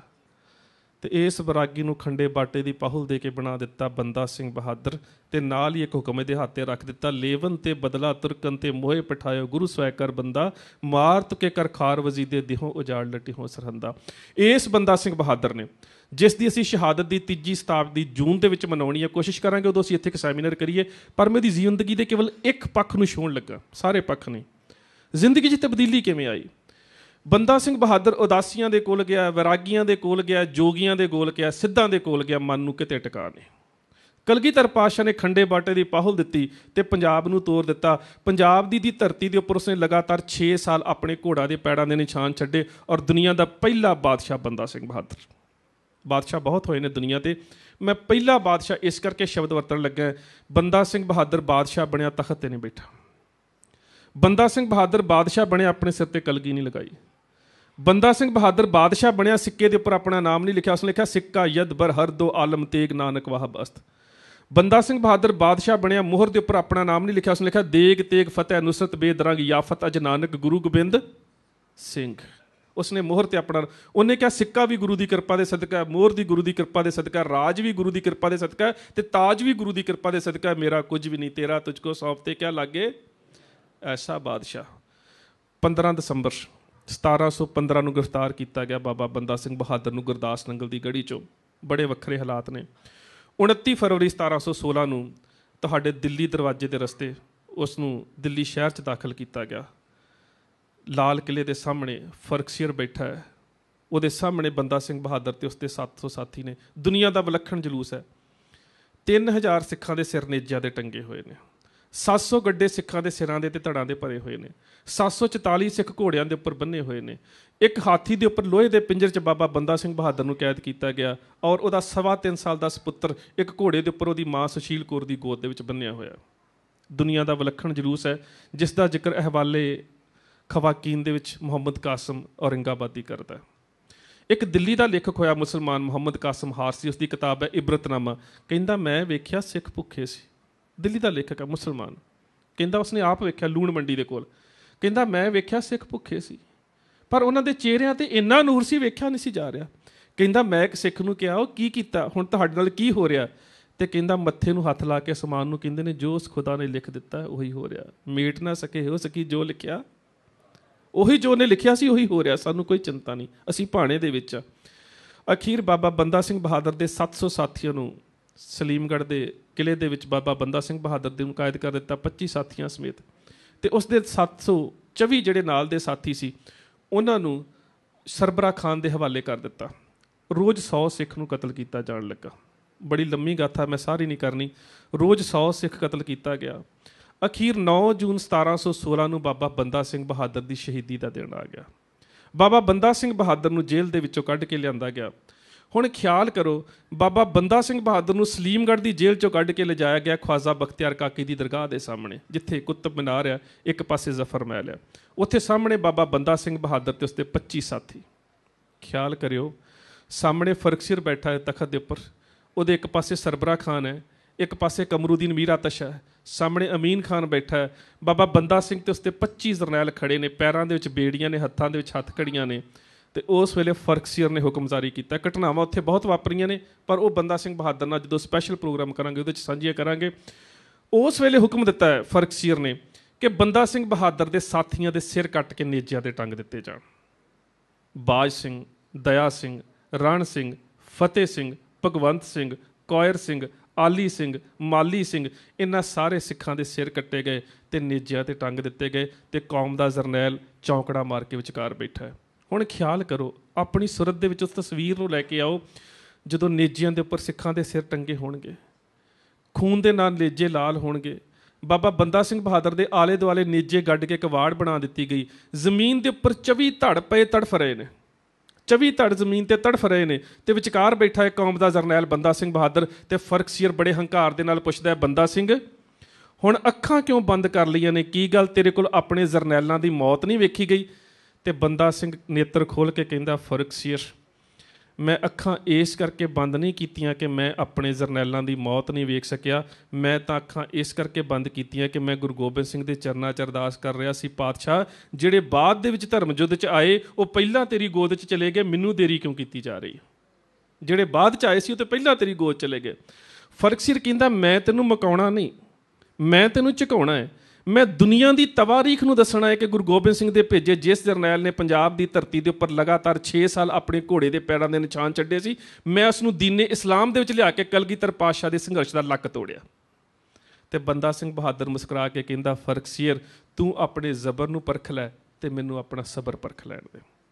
उस वेले अमीन खान ने हुक्म दिता, दरबार खाने दे विचों नाज़र खाने दे विचों बंदा सिंह बहादुर का पौने 4 साल का सपुत्र अजय सिंह लिआंदा गया। बाबा बंदा सिंह बहादुर की गोद दे विच बिठा दिता। अज पूरे 7 महीने के बाद पिता ते पुत्र का मिलाप होया है।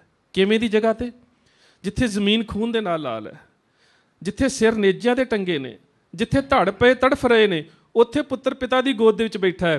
तो उस वेले कमरुद्दीन मीर आतश ने कहा बंदा सिंह बहादुर की एक हथकड़ी खोल दिओ। हथकड़ी खोली गई।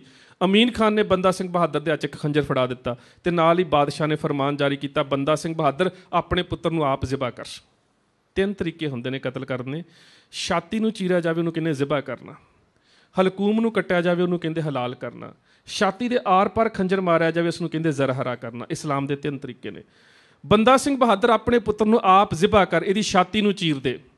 हुण ख्याल करियो पिता ते पुत्र किन्नी सुरक्षा दे विच, किन्नी सुरक्षा की भावना दे विच पुत्र होवेगा कि अज 7 महीने बाद मैं अपने पिता की गोद दे विच ते पिता के हत्थ दे विच खंजर है ते शाही फरमान है कि अपने पुत्र नूं आप कतल कर।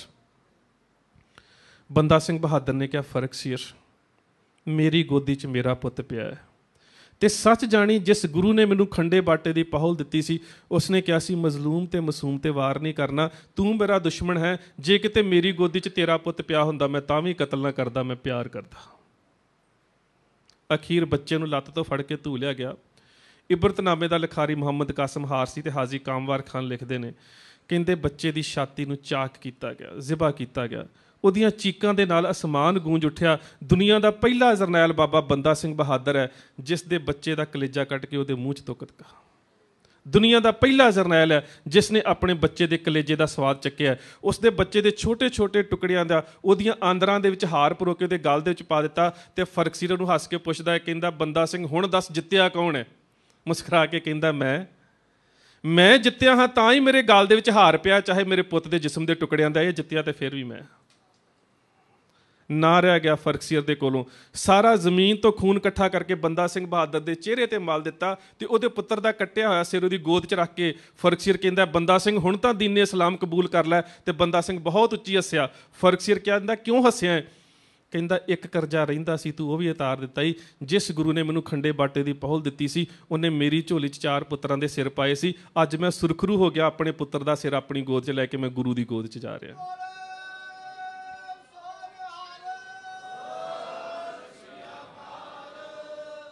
ਉਹੀ ਬੰਦਾ ਸਿੰਘ ਬਹਾਦਰ ਉਹੀ ਬੱਚਾ ਸੀ ਜਿਹੜਾ ਹਿਰਨੀ ਦੇ ਬੱਚਿਆਂ ਦੀ ਮੌਤ ਨੂੰ ਵੇਖ ਕੇ ਵਿਰਾਗੀ ਹੋ ਗਿਆ ਸੀ ਤੇ ਕਲਗੀਧਰ ਪਾਤਸ਼ਾਹ ਨੇ ਉਸ ਦੀ ਸਵਾਹ ਵਾਲੀ ਜ਼ਮੀਰ ਨੂੰ ਆਪਣੇ ਤੀਰਾਂ ਦੀਆਂ ਨੋਕਾਂ ਦੇ ਨਾਲ ਫਰੋਲ ਕੇ ਬਰੂਦ ਦਾ ਐਸਾ ਸ਼ੋਲਾ ਬਣਾ ਦਿੱਤਾ ਕਿ ਅੱਜ ਉਹਦੀ ਗੋਦ ਦੇ ਵਿੱਚ ਉਹਦੇ ਪੁੱਤਰ ਦਾ ਸਿਰ ਪਿਆ ਰਿਹਾ ਤੇ ਉਹ ਕਹਿ ਰਿਹਾ ਕਿ ਅੱਜ ਮੈਂ ਸੁਰਖਰੂ ਹੋ ਗਿਆ। ਇਹ ਕਾਹਦੀ ਬਖਸ਼ਿਸ਼ ਹੈ?